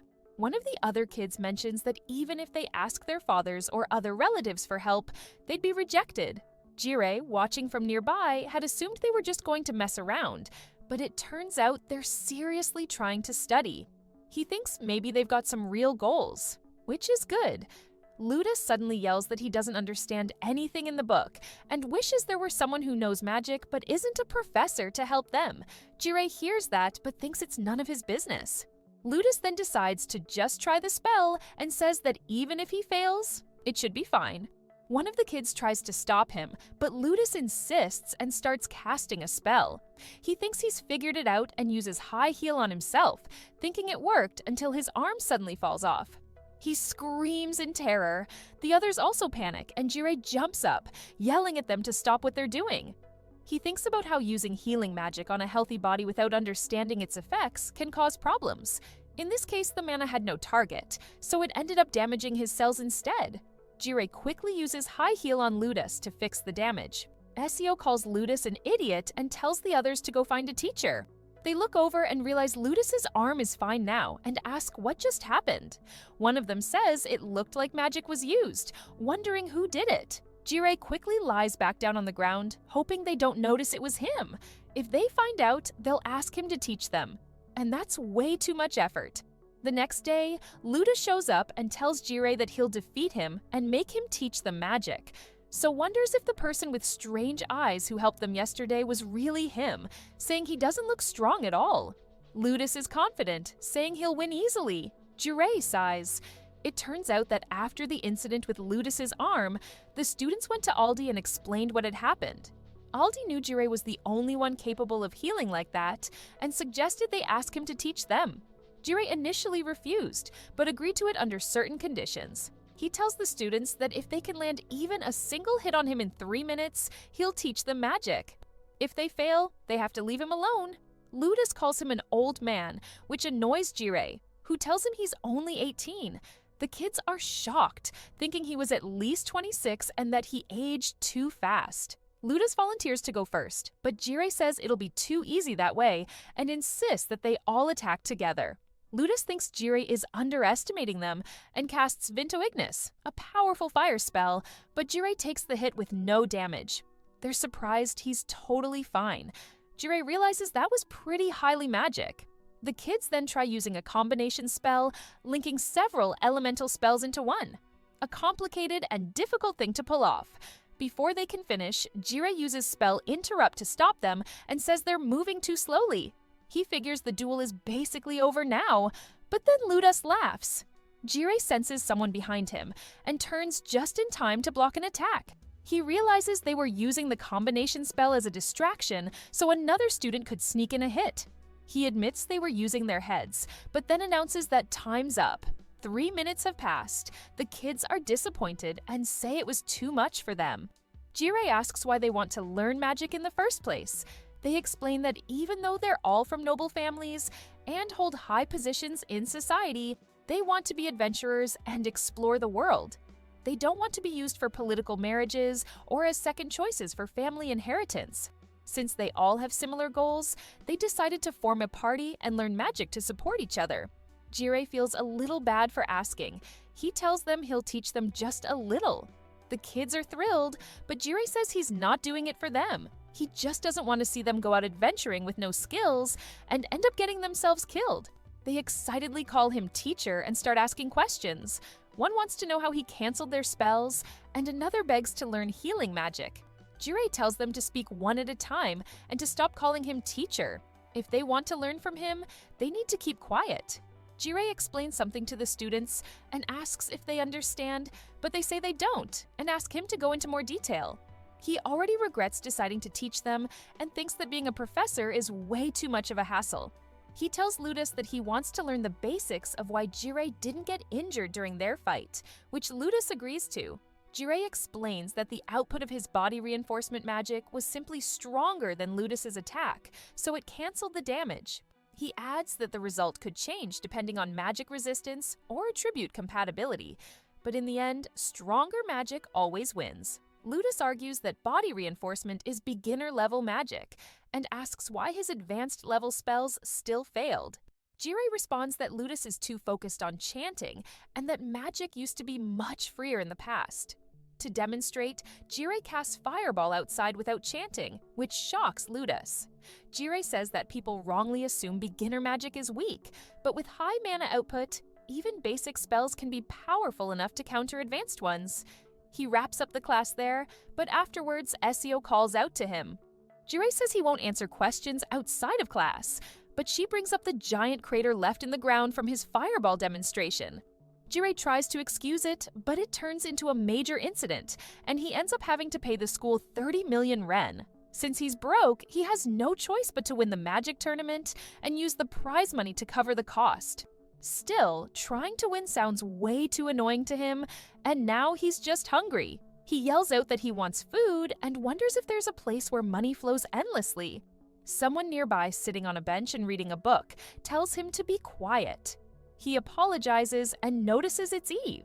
She asks if he's trying to change his image, and he jokes if it's about his hair color, asking if it suits him. She bluntly says it doesn't. She asks what he's doing here, and he explains that he's working at the academy until the magic tournament is over. Then he asks what happened to her in the hero's party. Did they kick her out? Eve says she graduated from the academy and was called back by the principal to teach white magic. Jirei cringes and says, "That sounds awful," thinking to himself that Aldi always turns people he likes into professors. He then asks about Rai and Lena. Eve says Reedy was summoned to Gran Haro to fight monsters, and Lena disappeared after leaving the registry. Jirei is relieved to hear that, thinking that as long as he avoids dangerous places, he won't run into Reedy. Still, he thinks being a hero sucks. He also figures Lena must have been the one who tried to eliminate the princess, though he has no proof. Eve then tells him that Universia's princess asked if she knew where he went and asks if he did something. Jirei starts sweating, insists he didn't do anything, and says he doesn't remember. When she presses further, he tries to change the subject, asking her not to tell anyone where he is. She raises her hand like she's requesting a bribe. Jirei pulls out his coin pouch and gives it to her as a gift, but Eve says she was just joking and won't say anything because it would be too much trouble. Jirei claims he knew she was joking and tries to act smug, but Eve pretends to change her mind and threatens to tell. He quickly apologizes, and she laughs and tells him to stop acting like that. Jirei asks her to promise she won't say anything, and she tells him to stop talking to her. He then asks if he can sit beside her since he always eats lunch there alone. She says she was there first and tells him to go somewhere else if he doesn't like it, but he sits next to her anyway and starts eating. The silence is awkward, and Jirei notices she stopped reading. He also notices she looks very thin and probably doesn't eat much, but then she suddenly pulls out a huge box and starts eating fast, surprising him. He thinks she must have a strong stomach. She notices him staring and tells him to stop looking. He apologizes, but she keeps eating. She tells him again not to stare, and things get awkward again. There's still time left for lunch, but he doesn't want to move, so he takes out a pair of boots from his storage and distracts himself by working on them. He wonders how to maintain them properly again, even though he was the one who made them. Eve notices and asks if those are wind boots, and he confirms that they are. She quickly leans in close and explains that he needs to inject mana into the crystals to activate them properly for maintenance. If he doesn't, they'll break. Jirei thanks her and says she's really smart, and asks if she's a magic tool fanatic too. She asks the same of him, and they shake hands, bonding over their shared obsession. Jirei mentions the hero's birthday festival is coming up, and asks if she applied to attend the artifact show. He says he applies every year but never gets accepted, then dramatically cries about it. The festival is held in Magicos Maya to honor heroes, and since the original hero had red hair, everyone wears red wigs for the celebration and various events are held. Eve smugly pulls out a pair of tickets from her bag and shows them to him. Jirei's stunned and asks how she got them, and she says she knows the organizer, so they gave them to her. Jirei accuses her of getting them through shady means and says she's putting all Magic Tool fans to shame. Still, he desperately wants to go, and his body practically begs her for a ticket. She points out that his words and actions don't match, but says she doesn't mind giving him one. Jirei gets excited and reaches for the tickets, but Eve pulls them back and says she wants something in return. Jirei says he'll do anything, and she tells him she wants him to go shopping with her, which catches him completely off guard.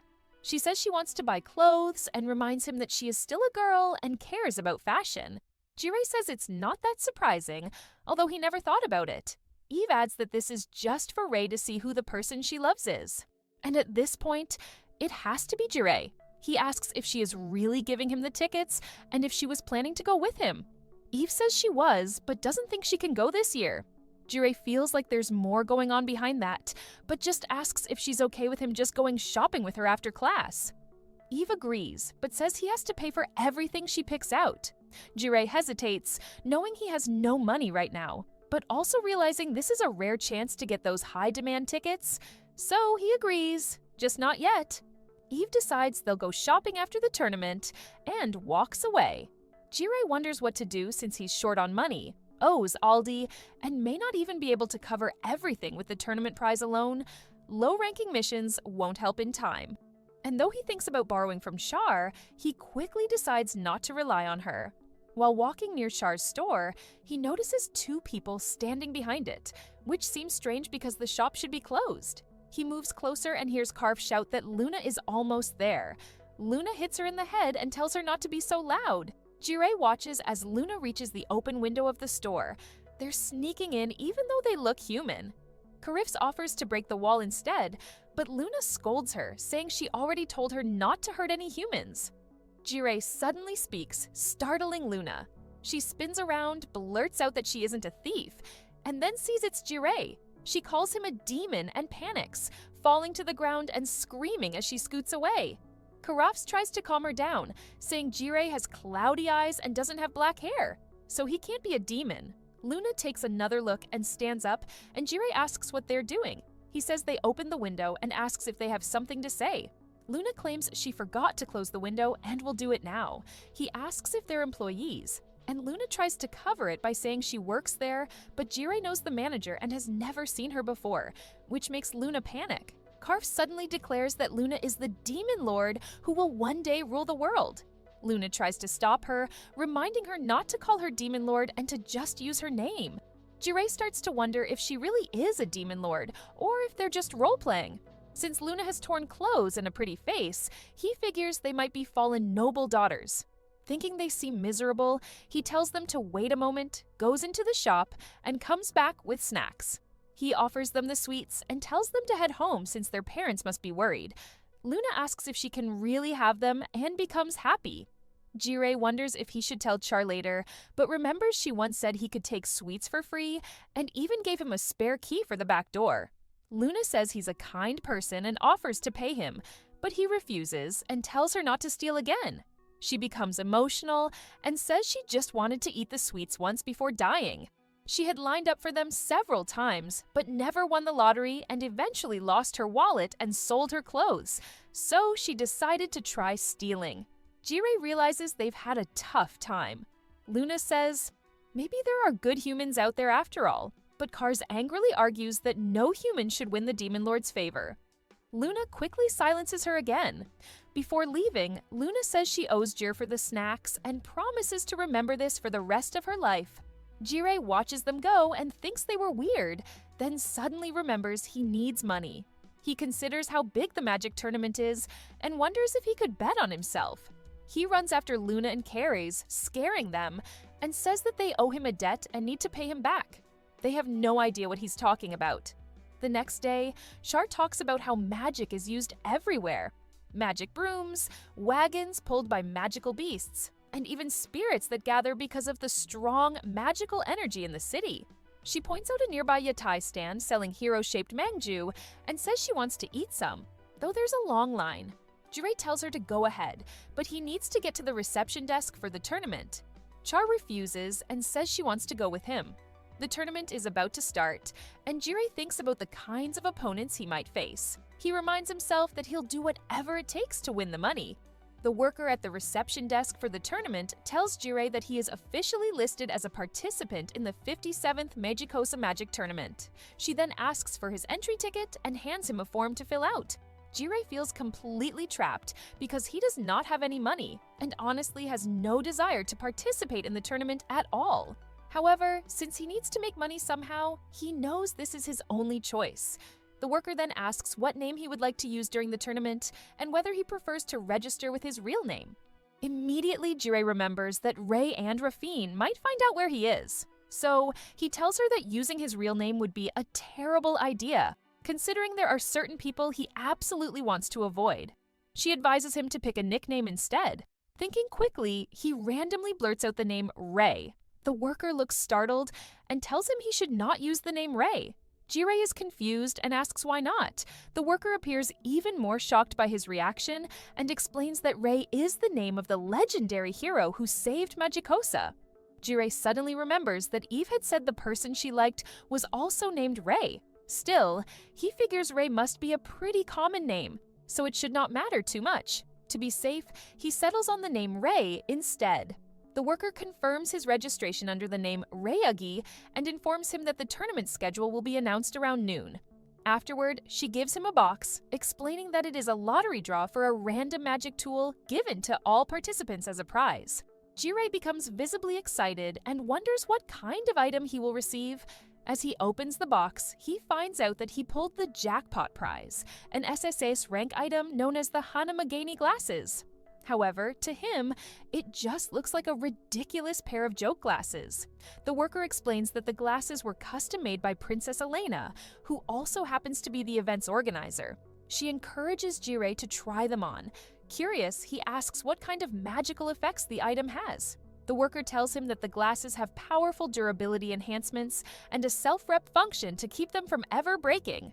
Jirei sighs and says he has no use for such an item. In the end, though, he is forced to accept them anyway, although she tells him that wearing them during the tournament is not mandatory. Suddenly, someone starts shouting at the worker, saying they submitted their application correctly. Jirei turns to see what is going on. The worker apologizes and explains that they failed to meet the participation conditions, so they cannot allow them into the tournament. The group protests, pointing out that they traveled all the way there. Jirei looks more closely and realizes he recognizes one of the adventurers. It is actually Kane. Kane begins scanning the area and Jirei becomes anxious. Kane thinks for a moment that he has spotted his master, but when he sees the red hair and the weird glasses, he decides he must be mistaken. His party member asks if something is wrong, and Kane explains that his master would never wear something as ridiculous as those glasses. Jirei realizes that the glasses are actually useful for hiding his identity and decides to sneak away quickly. However, as he is making his exit, he accidentally bumps into someone. He apologizes and looks up only to see that it is Lena. She stares at him and asks if they have met before, but Jirei nervously denies it and insists that she must be mistaken. Then, without giving her time to reply, he quickly runs off. One of her party members checks if she is okay. They then wish her luck and remind her that if Luna wins the tournament, she will earn a lot of funding for their research. Her master asks if something is bothering her, and Luna says that the person she passed might have been someone she knew, although he had strange glasses and red hair. Still, she says that even if it really was him, she is not strong enough to beat him yet. She vows to challenge him once she has grown stronger. Jirei resolves to run away again as soon as the tournament ends. Just then, the announcer declares that the 57th Magicos Maya Magic Tournament is officially beginning. He explains the rules to everyone. The matches will begin as knockouts in blocks A through D, and the winners will proceed to a round-robin format. Additionally, the competitive battlefield magic has been activated on the stage, which will ensure that any injuries sustained during the battles will be fully healed afterward. Next, the announcer introduces the event's organizer, Princess Elena, who wishes to deliver a message before the tournament begins. Jirei remembers that she is the one who designed the glasses and wonders what kind of person she might be. A projection of the princess appears as the crowd turns their attention to the screen. Elena introduces herself as Elena Tidmid Nobilist, the 6th princess of Magicosa. She says that she is honored to take part in the magic tournament and expresses her gratitude to everyone for allowing her to serve as the event's organizer. However, right in the middle of her speech, Elena pauses and suddenly asks everyone to wait a moment. She turns to her maid Stika and asks her to read what her cue card says. Apparently, the writing is too difficult for her to understand. Stika apologizes and says it must be tough for Elena. She promises to write the script in a simpler way next time, one that even babies can read. Elena asks if Stika is mocking her, but Stika replies that she is simply telling the truth and proceeds to explain what to say. As everyone waits for her to resume, Elena finally turns back to the crowd and encourages the participants to respect their opponents and compete with noble hearts and spirits. The announcer thanks Elena for her message and moves on to the next part of the program. He announces the participants of the first match in Block A D rank Reiji, recommended by the principal of the Royal Magic Academy, versus last year's winner and clan master of Valiant Warrior Grand Lubst. Jirei hears Ludus and his friends cheering loudly for him. They shout that he better win and use the prize money to treat them. Looking around, Jirei notices Char and even his students in the crowd. He also sees Luna and Karfs nearby and quietly hopes that everything goes according to his plan. As the match is about to begin, Grand steps onto the stage and tells Jirei to surrender. He says there is no way someone like Jirei can defeat him. Jirei responds that they will never know unless they try. Grand warns him that even if the competitive battlefield heals his injuries, it will not erase the fear he will feel. Jirei simply apologizes, stating that he cannot afford to give up and has no choice but to win. Surprised by Jirei's determination, Grand admits that he admires his fighting spirit. With that, he announces that he will not hold back, and the battle begins. Grand attacks Jirei, but Jirei keeps dodging every single strike, which only makes Grand angrier. He shouts at Jirei to stop messing around and fight back. He even complains that Jirei's face looks too calm, as if he is making fun of him. Before the tournament started, Jirei had actually spoken to Luna and Karf to ask for a favor. He told them that there was going to be betting going on during the magic tournament, and Luna asked if he wanted them to bet everything on him.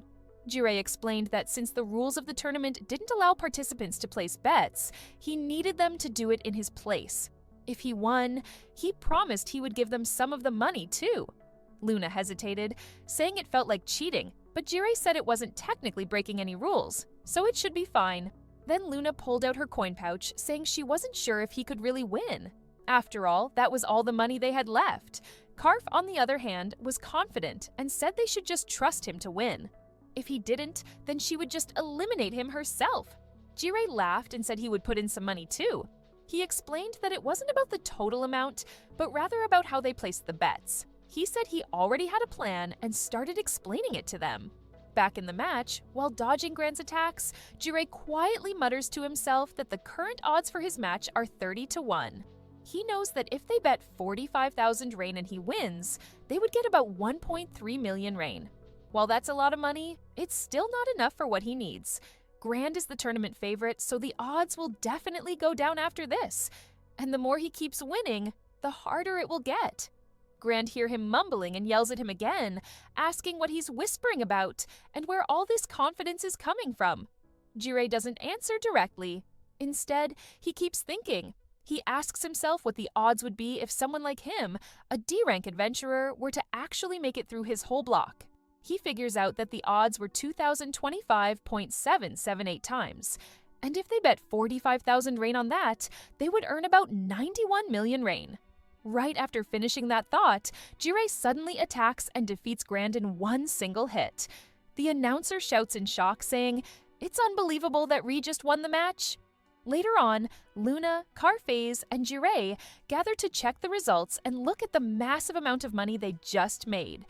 Luna looks at Jirei and says she had no idea he was that strong. She tells him that he won every fight with just one hit. By the end of the second day of the tournament, Jirei had made it through Block A without any trouble. He had kept defeating his opponents instantly using Magic Bullet, ending each match before his opponents could even feel any pain. Everyone started calling him Magic Bullet Reigi, and he ended up being chased by a bunch of reporters. Somehow he managed to escape through a gap and hide at the inn. Kars looks at the money and says that with that kind of cash, she can buy Luna all kinds of cute dresses, or maybe she should just build a house where the two of them can live together. Luna gets weirded out and tells her to stop being so intense. Karf then says they should bet everything they have on the next match. Luna agrees with her, but Jirei tells them that bets are not allowed on the final day of the tournament. Both of them are shocked. Jirei takes his share of the money, and Luna notices that it's less than what they would be getting. She tells him that he fought all the battles, so he should take more.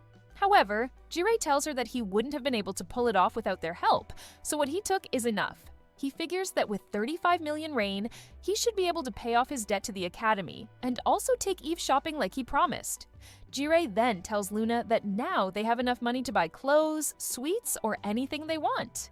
He says they don't have to steal anymore. Luna smiles and says that he's a good person. Kars gets excited and grabs Luna's shirt, telling her that they should get started right away. Luna yells at her to stop pulling, and the two of them leave the inn together. Luna turns back to Jirei and says they're heading out, but she hopes they meet again. She also tells him that if he ever needs help, he should let them know.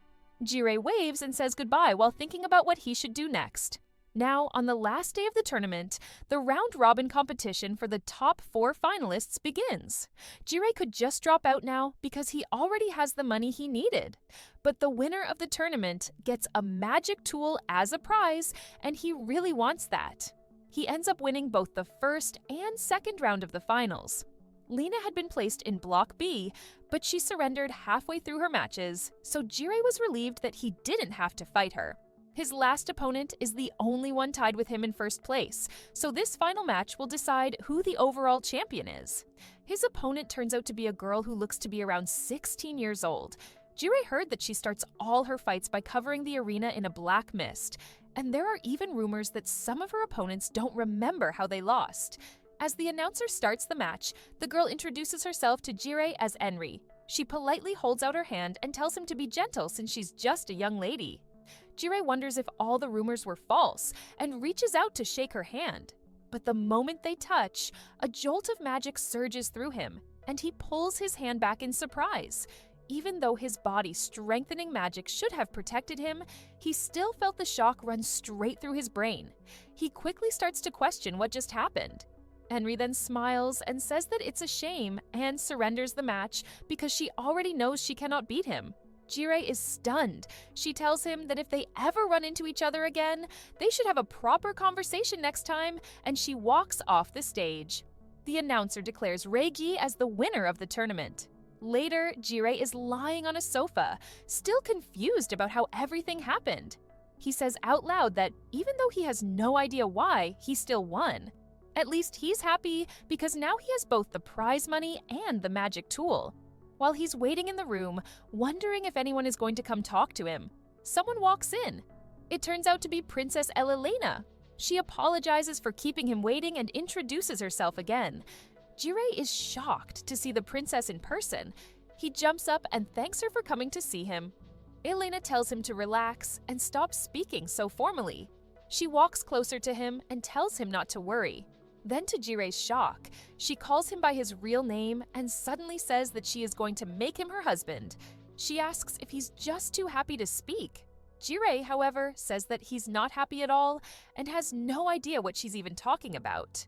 He just wants his prize money and the magic tools since he's tired and wants to go home. Elena replies that he doesn't have to be shy, but Jirei flat out refuses to marry her, which leaves her shocked. She asks him why he's rejecting her and reminds him that she's a beautiful girl. Jirei admits that she's not wrong about being pretty, but he says that's not a reason for him to marry her. He doesn't want to tie the knot with someone just because of a pretty face, especially when they've only just met. Elena, unfazed, says that they can always get to know each other after the wedding. Jirei argues that there's nothing in it for him. Then Elena strikes a pose, shows off her chest, and says the benefit is that he'll get to enjoy her body. Jirei glances at her chest and immediately realizes something is off. Because of his love for magic tools, he can instantly tell that something's not natural. He uses his Imperial appraisal skill and discovers that she's wearing a magic item called imitation armor to make her chest look bigger. He then points out that she's actually flat.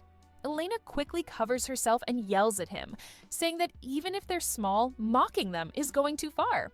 Stika steps in and tries to calm her down, saying that despite having small melons, Elena is still healthy. To make her point, Stika even shows off her own chest, which she claims is both bigger and real.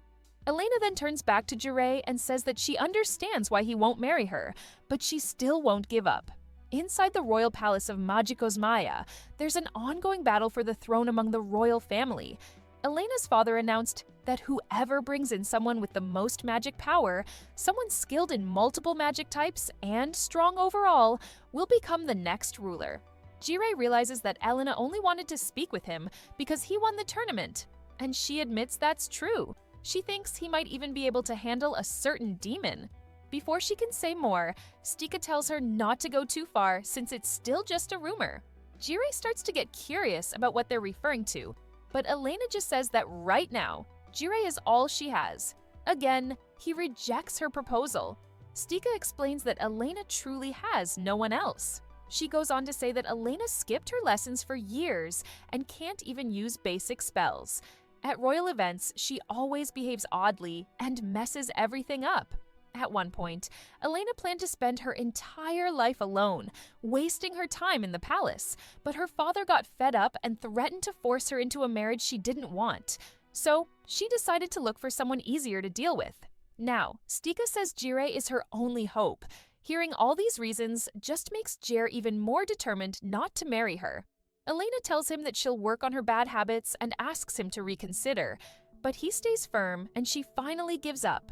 When he asks if she really gave up, he also requests the prize money and the magic tool that he earned for winning. Elena says she gave up, then suddenly snaps her fingers and announces that he won't be leaving without paying a price. A group of armed adventurers then walks into the room. Jirei is caught off guard, but says he had already sensed them outside. He figured they were using interference and disguise magic. Elena reveals that they're top-level anti-magic specialists and asks if he still refuses to marry her. If he agrees, she'll help him. Stika gives her a thumbs up and tells her that this might be blackmail, but as long as it's only a threat, it's a good act. Elena starts crying and asks Stika why she said that. Meanwhile, Jirei asks if he can go home now. He figures he's not getting the magic tool after all. Although he didn't want to use it, he activates teleportation to escape. Both Elena and Stika are shocked as he vanishes. Outside, Jirei lies on the ground, saying that the whole thing was disgusting, and now he feels like throwing up. His body is sore all over. Although teleportation is convenient, it's a type of dimensional magic that's hard to master, and it always makes him feel awful.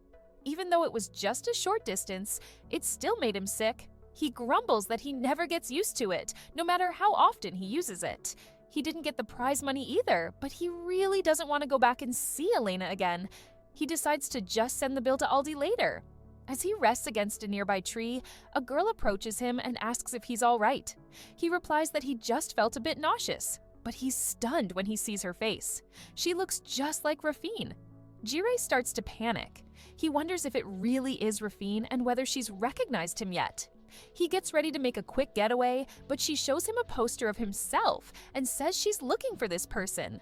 She asks if he's seen anyone like that around. Jirei tells her no and tries to walk away again, but Rafine stops him.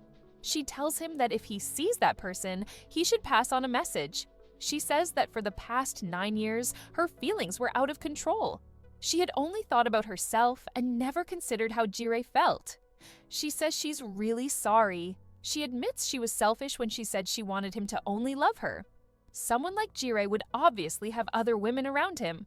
However, she still wants to know what it's like to live under the same roof with a woman he's not even married to. Her face takes on a crazed expression. Jirei is taken aback. Rafine asks if he can relay the message and he agrees.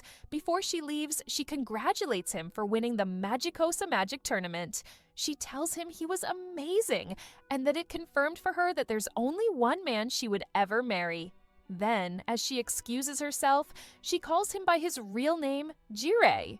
Looks like her crazy girl instincts already knew exactly who she had been talking to. Jirei starts sweating nervously, unsure what to do or why Rafine is even in Magicos Maya. After the tournament ended, Princess Elena proposed to him, so he ran away. And right after that, he bumped into Rafine. She clearly recognized him, but still let him go. He begins to wonder how complex a maiden's heart can be. Now he cannot tell whether she is secretly following him, which makes him feel uneasy. Just then, someone speaks to him. Eve asks if something is wrong and whether he wants to back out. Jirei quickly replies that everything is fine. At the moment, he is shopping with Eve. In exchange for this, she'll give him tickets to the artifact show, so all he has to do is make it through the day.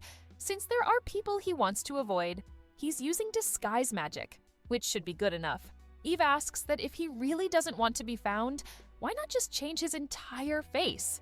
Jirei responds that doing that throws off his senses and makes him feel strange. He also admits that he likes his face since he's good-looking. Eve says that would be true if only his eyes weren't so cloudy. She then asks if he wants something to cover his face and tells him to wait. She comes back holding a full set of metal armor. Jirei is surprised by how light it feels and asks if it's just a costume. He tells her she didn't need to buy armor and wonders why she chose that of all things. Eve simply says, "It looks cool," and with that they begin shopping. Eve picks out a store and Jirei comments that it looks more normal than he expected. She asks if he thought she would drag him into some expensive boutique.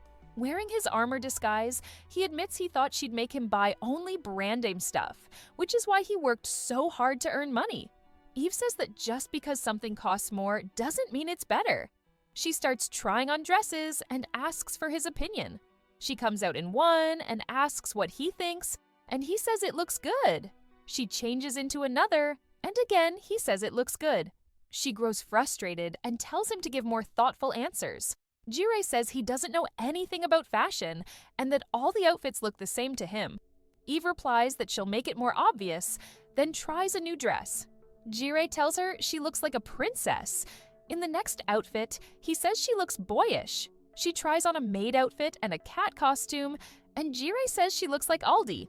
When she appears in a teddy bear costume, he finally says it's cute. Now, even more annoyed, Eve asks why he gave boring answers before, but finds the bear costume. Jirei begs her to calm down and says he's honestly scared. She asks which outfit suited her best, and he says the first one looked best. She decides to buy that one. He offers to buy all of them, but she tells him she only planned on getting one dress from the beginning. Once they step out of the store, Jirei asks if that's really all she wanted. Eve says she didn't expect much and figured Rai would have said the same thing. Jirei asks if this means the shopping trip is over and wants the tickets, but Eve says she's happy with the dress and now just wants to look around the city. Jirei reminds her they only agreed to shop, but he doesn't mind and holds out his hand. She takes it and the two of them explore the city together. They play around, eat ice cream, and walk while he's still wearing the night costume. Later, Jirei says he's exhausted, and Eve apologizes for possibly boring him. He tells her he had plenty of new experiences, and that the important thing is whether she had fun. He asks how her day went, and Eve says it was fun. Jirei says that's what matters most, and that people should do what they enjoy. Eve is surprised by his words and thanks him. Jirei asks what they should do next, saying he's hungry and knows a good place to eat. They get up from the bench, and Eve hurts herself a little. Some blood comes out. Jir moves to cast heal, but Eve stops him, which surprises him. She tells him that licking it is enough and puts her finger in her mouth. Jirei calls her brave. When she pulls her finger out, the wound is completely healed. He didn't feel her use any magic, so he wonders if she used recovery magic without letting him notice. At the restaurant, Eve tells him to sit and rest while she goes to buy the food. He takes off his armor and hears some customers talking nearby. They say the demon appeared again, this time behind a store on Altorian Road. They say the knights should hurry up and catch them, since only a demon could do something so terrible. One of them says they wish Rei was around again. Jirei frowns and says that all of it sounds disturbing. Eve notices his expression and asks what's wrong. Jirei notices the mountain of food she brought and asks if she really plans to eat all that. She ends up eating most of it, and Jirei thinks even he couldn't have finished that much. After the meal, Eve thanks him for today and hands him the tickets. He thanks her and says that he'll stay with her a little longer and walk her home since it's getting late. Eve says she wants to stop at one more place before heading back. While walking, she notices a bit of food stuck to Jirei's face and grabs it. He says he didn't realize it was there. Eve tells him he's like a child. Jirei defends himself, saying there's no one more mature than him. He isn't picky with food and even drinks bitter magic enhancers every day. Eve laughs and says he's definitely still a child. Jirei smiles and tells her that she finally laughed and that she looks better that way. Suddenly, Eve starts crying. Jirei becomes worried and asks what's wrong, wondering if dust got in her eyes. He offers her a handkerchief. Eve says she's just a little surprised and explains that he reminds her so much of Rei. His actions and personality are exactly like his. Jirei wonders if maybe he's really similar to Rei in how Rafine saw him. Still, he can't remember ever knowing someone with light blue hair and a blank expression. He asks what kind of person Rei was and whether he was as good-looking as him. Eve says she never actually saw Rei's face. She describes him as amazing, kind, strong, and someone who saved her. He was an important person in her life. Jirei says that if Rai was such a great guy, then he must be a hero by now. Eve shakes her head and says, that's not possible. They finally arrive at their destination. Jirei is surprised when he sees where they are. Eve holds a bouquet of flowers in her hands and tells him that Rei has already passed away. Jirei and Eve stand in front of a gravestone, and Jirei asks if this is the hero Rei's grave. Eve confirms it, and Jirei says he doesn't have any words that can ease her pain, but he's willing to listen. That surprises Eve. He tells her that instead of bottling everything up and suffering alone, it's better to let it out. And since he promised to spend the day with her, this is part of it too. Eve smiles and says that Rei and Jirei really are alike. That's exactly what Rei would have said. Then she starts talking about Rei, sharing memories of the hero she loved. She remembers how he got annoyed when she didn't call him cute, how she got into fashion because of him, and how he had a favorite magic tool. She says that everything she is now is because of him. He gave her hope when she was feeling empty, brought color into her world, and reminded her that life was worth living. She says she loved Rei, but she was too late in realizing it. She never got to tell him how she felt, and now she regrets it. That's why if she ever gets the chance to see him again, she wants to tell him so she won't carry more regrets. Jirei gently asks how she plans to do that. He wonders if she wants to reverse life and death using something like the falsehood barrier spell that Karif's used back in EL. That magic only works if the person died within a few days. Eve says she's not planning to do that. Instead, she's searching for Yggdrasil, the legendary recovery magic said to bring people back to life. It comes from a fairy tale called the World Tree, but unlike regular resurrection spells, it has no time or soul restrictions. Jirei explains that normal resurrection requires the soul to be intact and within 10 days of death. Drasil, on the other hand, ignores those rules. Still, that kind of magic is kept secret by the most powerful people in the White Mage Association. There's no way regular magicians would have access to information about it. He tells her that when he looked into it years ago, even the White Mage Association didn't know much. Still, he asks if she's really going to keep searching. Eve nods and says she has to because it's her only hope. Jirei promises to let her know if he finds anything, and she thanks him. Afterward, Eve says she's heading home and asks if Jirei will walk her back. He agrees with a smile. As they walk, Jirei looks up at the sky and suddenly hears someone yelling. It's Aldi flying in fast and yelling that something bad has happened. He says the students Jirei had been teaching are missing. Jirei thinks it might just be a misunderstanding, but Aldi insists that they haven't returned to the dorms since yesterday. Aldi explains that the guard who was supposed to be watching them also vanished. He admits that while the students can be a handful, they've never once broken curfew. He's sure something's wrong. Jirei suddenly remembers a rumor going around about someone targeting children and taking out their hearts. He hopes it's not connected. Aldi admits that his detection magic might not be strong enough to find them. So, he begs Jirei to help. Jirei sighs and says that he doesn't want to.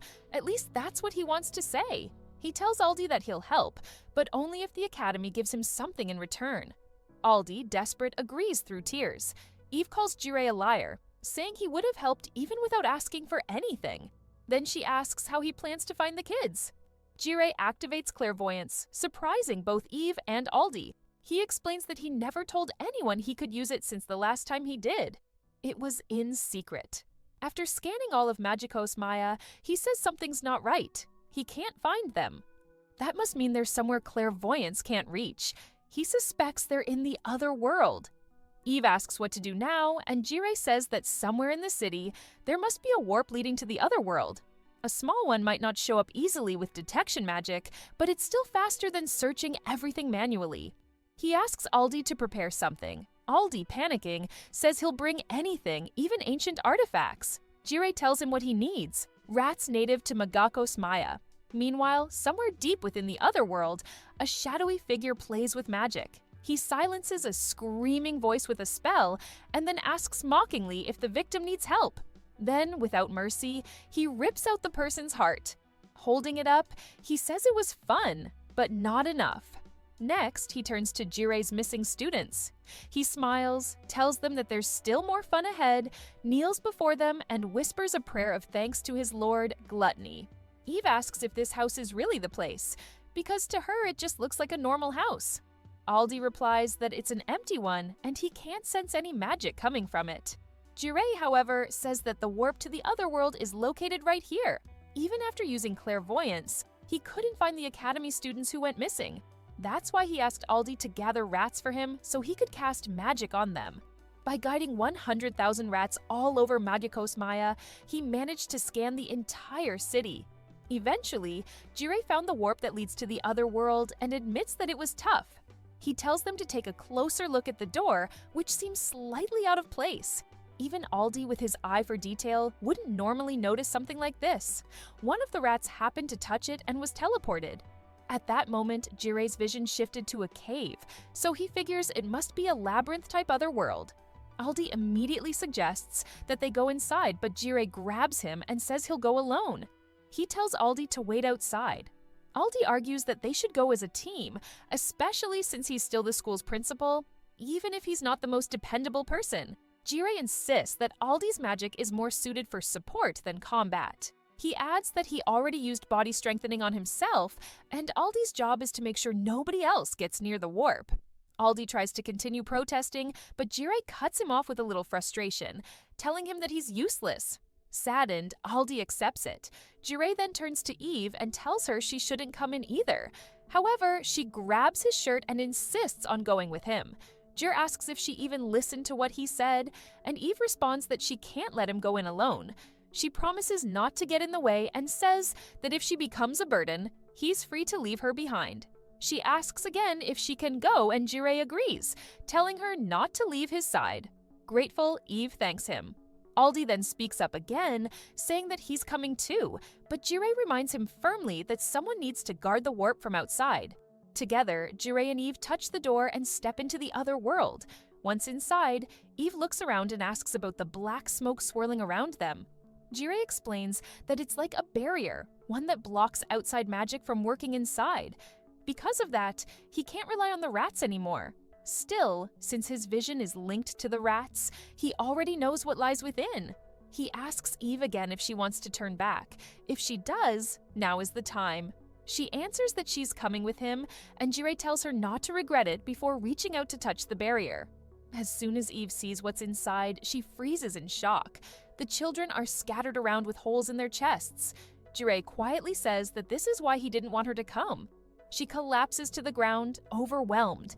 Jirei then notices the guard who had been protecting the students, now lifeless, along with the students themselves, whose hearts are all missing. He clenches his fists in anger, realizing that they had already passed away by the time the rats found them. He had been too late. Suddenly, he sees a person standing up ahead, holding a bowl filled with hearts. Just in case, Jirei casts concealment magic on himself as the person hasn't noticed them yet. He tells Eve that the students and guard have already passed, and heal magic won't be enough to bring them back. That's why he's going to use resurrection. Eve gasps and asks if he can really do that. Jirei answers that as long as their souls are still in this world and they want to return, it's possible. He tells her their souls are still present, but because of the way they died, they're starting to fade. Eve asks what she can do to help. Jirei says he needs her to call out to them and keep their spirits alive while he goes to eliminate the one responsible. He makes her promise not to leave the students no matter what happens to him. She agrees and walks over to the area where the students are. He then casts Imperial Barrier to shield Eve and the children. In his mind, Jirei admits that he lied. Those souls wouldn't disappear for at least 3 more days. He just didn't want Eve stepping outside the barrier and getting caught in the upcoming fight. Jirei walks quietly behind the mysterious person and unleashes a magic attack, believing he's ended it quickly. However, the body disappears, revealing it was only a decoy. The real figure appears behind Jirei. The person comments that he wasn't as sad as he thought he would be. Jirei turns around confused. The mysterious figure says he was having fun and then starts to curse at Jirei, telling him not to come into this place without permission. He prepares to eliminate Jirei. Stunned, Jirei asks how he's still alive since his body was on the ground moments ago. The man responds that it's all thanks to his lord. Still puzzled, Jirei listens as the man talks about something called event alteration. He adds that Jirei wouldn't understand it anyway. He begins laughing, recalling how people used to bully and mock him. He remembers their faces as they died and says that it was hilarious. Jirei asks if he's talking about the victims of the serial killer and demands to know why he killed the students. They had nothing to do with him. The man replies that he wasn't targeting them, but they wore the same uniforms and were the same age as his bullies. that was enough to trigger him. Jirei begins to prepare a spell and asks why he's doing all this. The man finally admits that he was ordered to summon an evil god, his lord, Gluttony. Out of nowhere, Jirei's arm is sliced clean off. He gasps in shock, and a voice speaks from the shadows. It belongs to a girl who says she didn't think they'd meet again so soon. Jirei turns to face her and sees Enri from the magic tournament. He never expected to find her here in a place like this. When Eve sees that his arm is missing, she panics and says she'll use high heel. But Jirei yells at her to stay where she is. She tries to protest, but he reminds her that no matter what happens, she has to keep calling out to the students. Eve stops immediately. Jirei tells her that recovery magic won't work right now, and Enri, impressed, asks how he figured that out. She says he's smart, because if someone gets eaten by her predation skill, healing magic won't be able to repair the damage. Jirei says that his body strengthening should have blocked most of the attack, and asks what exactly she did to him. Enri tells him that predation can only be blocked by a hero or an authority, and says she wanted to ask him something if they ever met again. She mentions how it was hard to see clearly during the magic tournament since he was wearing those weird glasses and talks about his black eyes. Before she can go on, the mysterious man walks over happily, holding a bowl filled with hearts, and tells her to look at his collection. He says they should be able to summon the evil god that Gluttony mentioned now. And Enri, surprised, says she had forgotten about that. The man says it's all possible thanks to her because she gave him the chance to take his revenge. Henry smiles and thanks him, then tells him that he can leave now since she no longer needs him. Confused, the man asks why. Reminding her that she said she needed him, Henry responds that his role is over. He disappears and she turns back to Jirei, saying they can continue. Jirei asks if they weren't friends. Henry says he was just a stranger who thought she was his master or something. Jirei frowns and says the boy was just a kid, and no matter how much power he had, he wouldn't suddenly go out hurting people without hesitation. He asks Henry what she did to him. She smiles and says she ate all his emotions, except for vengeance, and amplified his desire to eliminate people because without that, he wouldn't be able to act. Then she changes the topic, saying she's more interested in Jirei's black eyes. Jirei tells her to shut up. Enri asks if he's angry, then says she's going to use the hearts to summon the evil god. She offers to let him and Eve leave safely if they go now. Jirei says he's not running away. Henry then asks if he's staying to save the kids and if they meant something to him. She apologizes for what she did. Jirei replies that they weren't important to him. He only taught them magic for a few days. They were just random people who would never matter in his life. Henry tells him that in that case he can go home, but Jirei responds that she's really starting to make him angry. Henry smiles and says he's clearly furious. She asks if he's going to fight her and wants to know how he plans to do that. Jirei raises his hand to use magic, but suddenly realizes nothing is happening. His magic isn't working. Henry laughs and says he finally noticed. When she devoured his arm earlier, she also consumed his internal magic and the surrounding magical energy. She thanks him for the delicious meal, and Jirei stands there in disbelief. Eve snaps her fingers and says, Henry must have eaten it with this. Suddenly, several giant mouths appear behind Henry. She explains that she was chosen by the Gluttony Demon Lord and can use this authority, predation.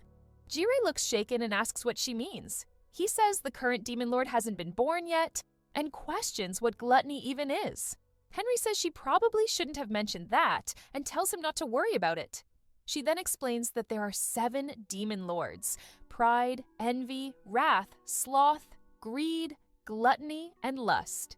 A Demon Lord must defeat the other 6 and take their demonic marks to face off against the heroes. Humans only ever know about the last one standing. Jirei tells her that if she's going to do something, she should hurry up. Henry replies that there's nothing he can do anyway, since he has no magic left and tries to attack him. Jirei looks panicked, but suddenly a sword appears in his hand and slashes through the monsters surrounding Henry. She looks stunned and asks what kind of sword that is and how it's able to slice through her predation. Normally, anything that touches her predation disappears, but Jirei calmly says he was able to cut through it. He explains that he found this black sword 2 years ago. Whenever he uses it, it makes him feel sluggish. He tried to get rid of it many times, but it always returns. He even tried destroying it, but it's indestructible. He really didn't want to use it. Enri, still shocked, uses another skill, but Jirei cuts it in half too. She says that a sword of that size shouldn't be able to slice through something so massive. Jirei just says he used wind pressure like anyone else would. Henry says he's strange and questions if he's really even human. She can't figure out how he's able to counter her predation. However, after thinking for a bit, she bursts into laughter. She says that now it all makes sense. With that authority, of course, he can resist. No wonder she couldn't find it before. She didn't expect it to appear in a human instead of a demon.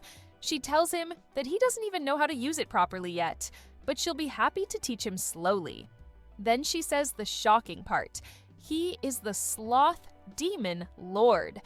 Jirei is stunned. No wonder he's always trying to be lazy and avoids doing anything. Enri says that Jirei is Sloth and admits she never thought a human could have a demonic mark. She adds that if he really is Sloth, then his strength makes sense. She suddenly changes her approach and offers him a deal. She will let him go and asks him to join her gluttony. Jirei considers it, thinking she must be making the offer because she's about to lose. Enri looks startled because that really was her plan all along. She promises him a life of laziness, status, money, women, anything he could want. She asks if that sounds good enough for him. Jirei plays along for a moment, saying it actually sounds like a great deal. Henry smiles and tells him to join her then, but without warning, he raises his sword and slashes at her. He tells her that working under her would be boring and says no to the offer. Henry disappears, and Jirei wonders if that was enough to eliminate her.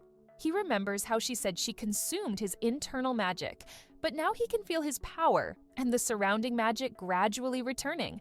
Still cautious, he uses resurrection on the students to bring them back, also removing the barrier and beginning to heal his own arm. But suddenly, he feels a presence behind him and instinctively attacks it. Though it's invisible, he realizes it's Enri's predation. Confused, he wonders why her skill is still active when she should be gone. He senses another one aiming for Eve, so he throws his sword and destroys it just in time. But a third one strikes him from behind, piercing near his heart. He coughs up blood and collapses. Eve sees it happen and rushes over, casting high heal on him again and again, but nothing works. In a panic, she screams, asking why her magic isn't healing him and begs him not to die. But Jirei stops breathing. Eve clutches his body and begins crying uncontrollably. As she sobs, a memory plays in her mind. In the past, she had been holding a baby when it suddenly stopped moving. She screamed for her parents, but they only called her a monster. She insisted she didn't do anything. A voice shouts at her not to sleep and calls her number 15. She was imprisoned, and the guard mocked her for still being alive. He called her a demon and told her to hurry up and die. He said it was a waste that she was cursed with a blessing that prevented death, even though her face was pretty enough to sell for good money. 4 years ago, everything about her was still gray. People called her a demon. She questioned why she was even alive. Her body was bound by a curse known as a blessing. Whenever she was injured, it released black magic that cursed everyone around her with death. Her parents rejected her, labeled her a monster, and abandoned her. She was eventually captured by illegal slavers and forced into a fighting arena. She learned not to trust anyone. Over and over again, her hopes were betrayed. All she wished for now was for everything to end. Then one day, a guard arrived, dragging someone in full knight armor and announcing that this man would share her cell. The guard sneered that a cursed cellmate would suit someone like her, then locked him in with her. The armored man glanced around and asked if there were no blankets or futons, saying the floor was hard and filthy. Eve stayed silent and thought that he wouldn't be here long anyway. The knight lay down unfazed. The next morning, he greeted her cheerfully, saying he slept well and asked if it wasn't boring here. He said he'd hate it if he were her, but at least the food came without effort. He asked what they served here, but Eve told him not to talk to her. He promised not to speak again, but said he just wanted to ask one question. Did she have anything she wanted to do? A dream, even something small she liked or was curious about. He said his own dream was to defeat the Demon Lord and become a king. Eve simply replied that she had no dreams. The knight said he didn't like being a slave, then told her to come with him. Eve, confused, asked what he meant. The knight summoned a sword with magic and slashed through the jail bars. He smiled and said it was obvious. He was going to destroy the arena. The knight in armor storms through the arena, attacking its guards. One of them shouts, asking what he thinks he's doing. The knight responds that he's the only person left now and asks if the man is the disgusting overseer of this place, the one forcing slaves to fight each other. The overseer demands to know what the knight wants, and the knight answers that he doesn't want anything. He simply hates the idea of slavery. Eve watches as the overseer calls the knight selfish for interfering. The knight argues that enslaving people at will is far more selfish and reminds him that slavery is a crime in this country. The overseer warns him that eliminating him won't change anything, that there are still countless other slave traders out there, and even offers to join forces with the knight to take them down. But the knight refuses and eliminates him, saying he'll destroy it all by himself. Later, the knight frees the slave children in the arena and tells them to follow him. The kids ask if he really saved them, but he tells them not to get the wrong idea. He says he did it for himself. They walk for a while until he brings them to a mansion. He apologizes, saying he wanted something better, but this was the only place that met his conditions. He asks them to bear with it for now. Once inside, he tells them there's something he needs them to do, which makes the kids nervous. Then he simply says that the place is dirty and needs cleaning. The kids are surprised. Eve narrates that for some reason, they all ended up living together in the mansion. The first thing the knight did was teach them how to read and write. They were given 3 meals a day and were never ordered around or treated with violence. Over time, the children began to trust him. Even so, the knight never told them his name. Like the slave traders, he simply referred to them as you or hey. Eve reflects that he didn't seem all that different from the kind-looking bad people they'd met before. Months passed. The knight began teaching magic to the children. He had them use a crystal ball to determine their magical affinity. When it was Eve's turn, he said she had talent for recovery magic, which was rare, but he didn't have any textbooks for it. He sighed and said it was a pain, but he would teach her himself. The rest could study using the available books. Eventually, Eve found herself training under him. The knight told her they would practice heal. Normally, he would have her heal him after cutting his own body, but since he couldn't remove his armor, they would have to use her body instead. He handed her a knife and told her not to worry. If she cut too deep, he would heal her. Declaring it useless, Eve slashed her hand deeply, which shocked the knight. A dark magic burst out of the wound. He stared at it, confused. Eve assumed he would call her a monster like everyone else. But instead, the knight grabbed the black magic and tossed it aside, saying it was sticky and disgusting. Eve was stunned. The knight asked why she would do something like that, then used high heel on her. He noticed her expression and asked what was wrong. She asked if he could really touch it, her magic, and he answered that it felt normal to him. She began to cry. The knight grew concerned and asked if it still hurt or if he should heal her again. Eve explained that normally her blessing would activate when she was injured. It would release black magic that harmed others, weakened them, or even eliminated them. Then that same power would heal her. But this time, it didn't heal her. It vanished. She realized that her blessing had disappeared and thought, if it's him, maybe he can truly save her. That night, Eve wandered into the knight's room. He was laughing to himself and muttering that it felt good. She noticed his red hair. His helmet was off and sitting on the desk. She wondered who he really was. The knight suddenly noticed her presence and hurried to put his helmet back on, saying he thought it was just the cat. He scolded her for coming in at night and told her to go back to bed. He said he was busy. Eve said she had a request. The knight groaned, saying it was a pain and asking why he should listen. She pleaded, and he reluctantly told her he would. After he finished what he was doing, he showed her a magic tool, wine boots, and asked if they looked cool. Eve blinked, confused, and he excitedly explained that they let the wearer fly, though they required a lot of maintenance and couldn't be used often. Watching his enthusiasm, Eve thought he looked like a child. After finishing, he asked what her request was. Eve looked serious and told him to eliminate her. She explained that her blessing didn't work against him, so he should be able to do it. He asked what she meant by blessing. She told him everything. Her curse didn't allow her to die, and her magic hurt others whenever she was injured. She wanted him to end her life, but the knight refused. He said there was no benefit for him, and he didn't want to do it. He asked if that was all, then told her to return to her room and get some rest. Eve stopped him. She said if he needed a reason, if he needed some benefit, then there was one. She removed her clothes and offered herself to him, saying he could do whatever he wanted with her body. She says she'll do anything if he agrees to eliminate her. She begs him again, and as he walks over, she flinches, scared of what he might do. But instead, he drapes a sheet over her and tells her to stop messing around. He tells her to get dressed and leave.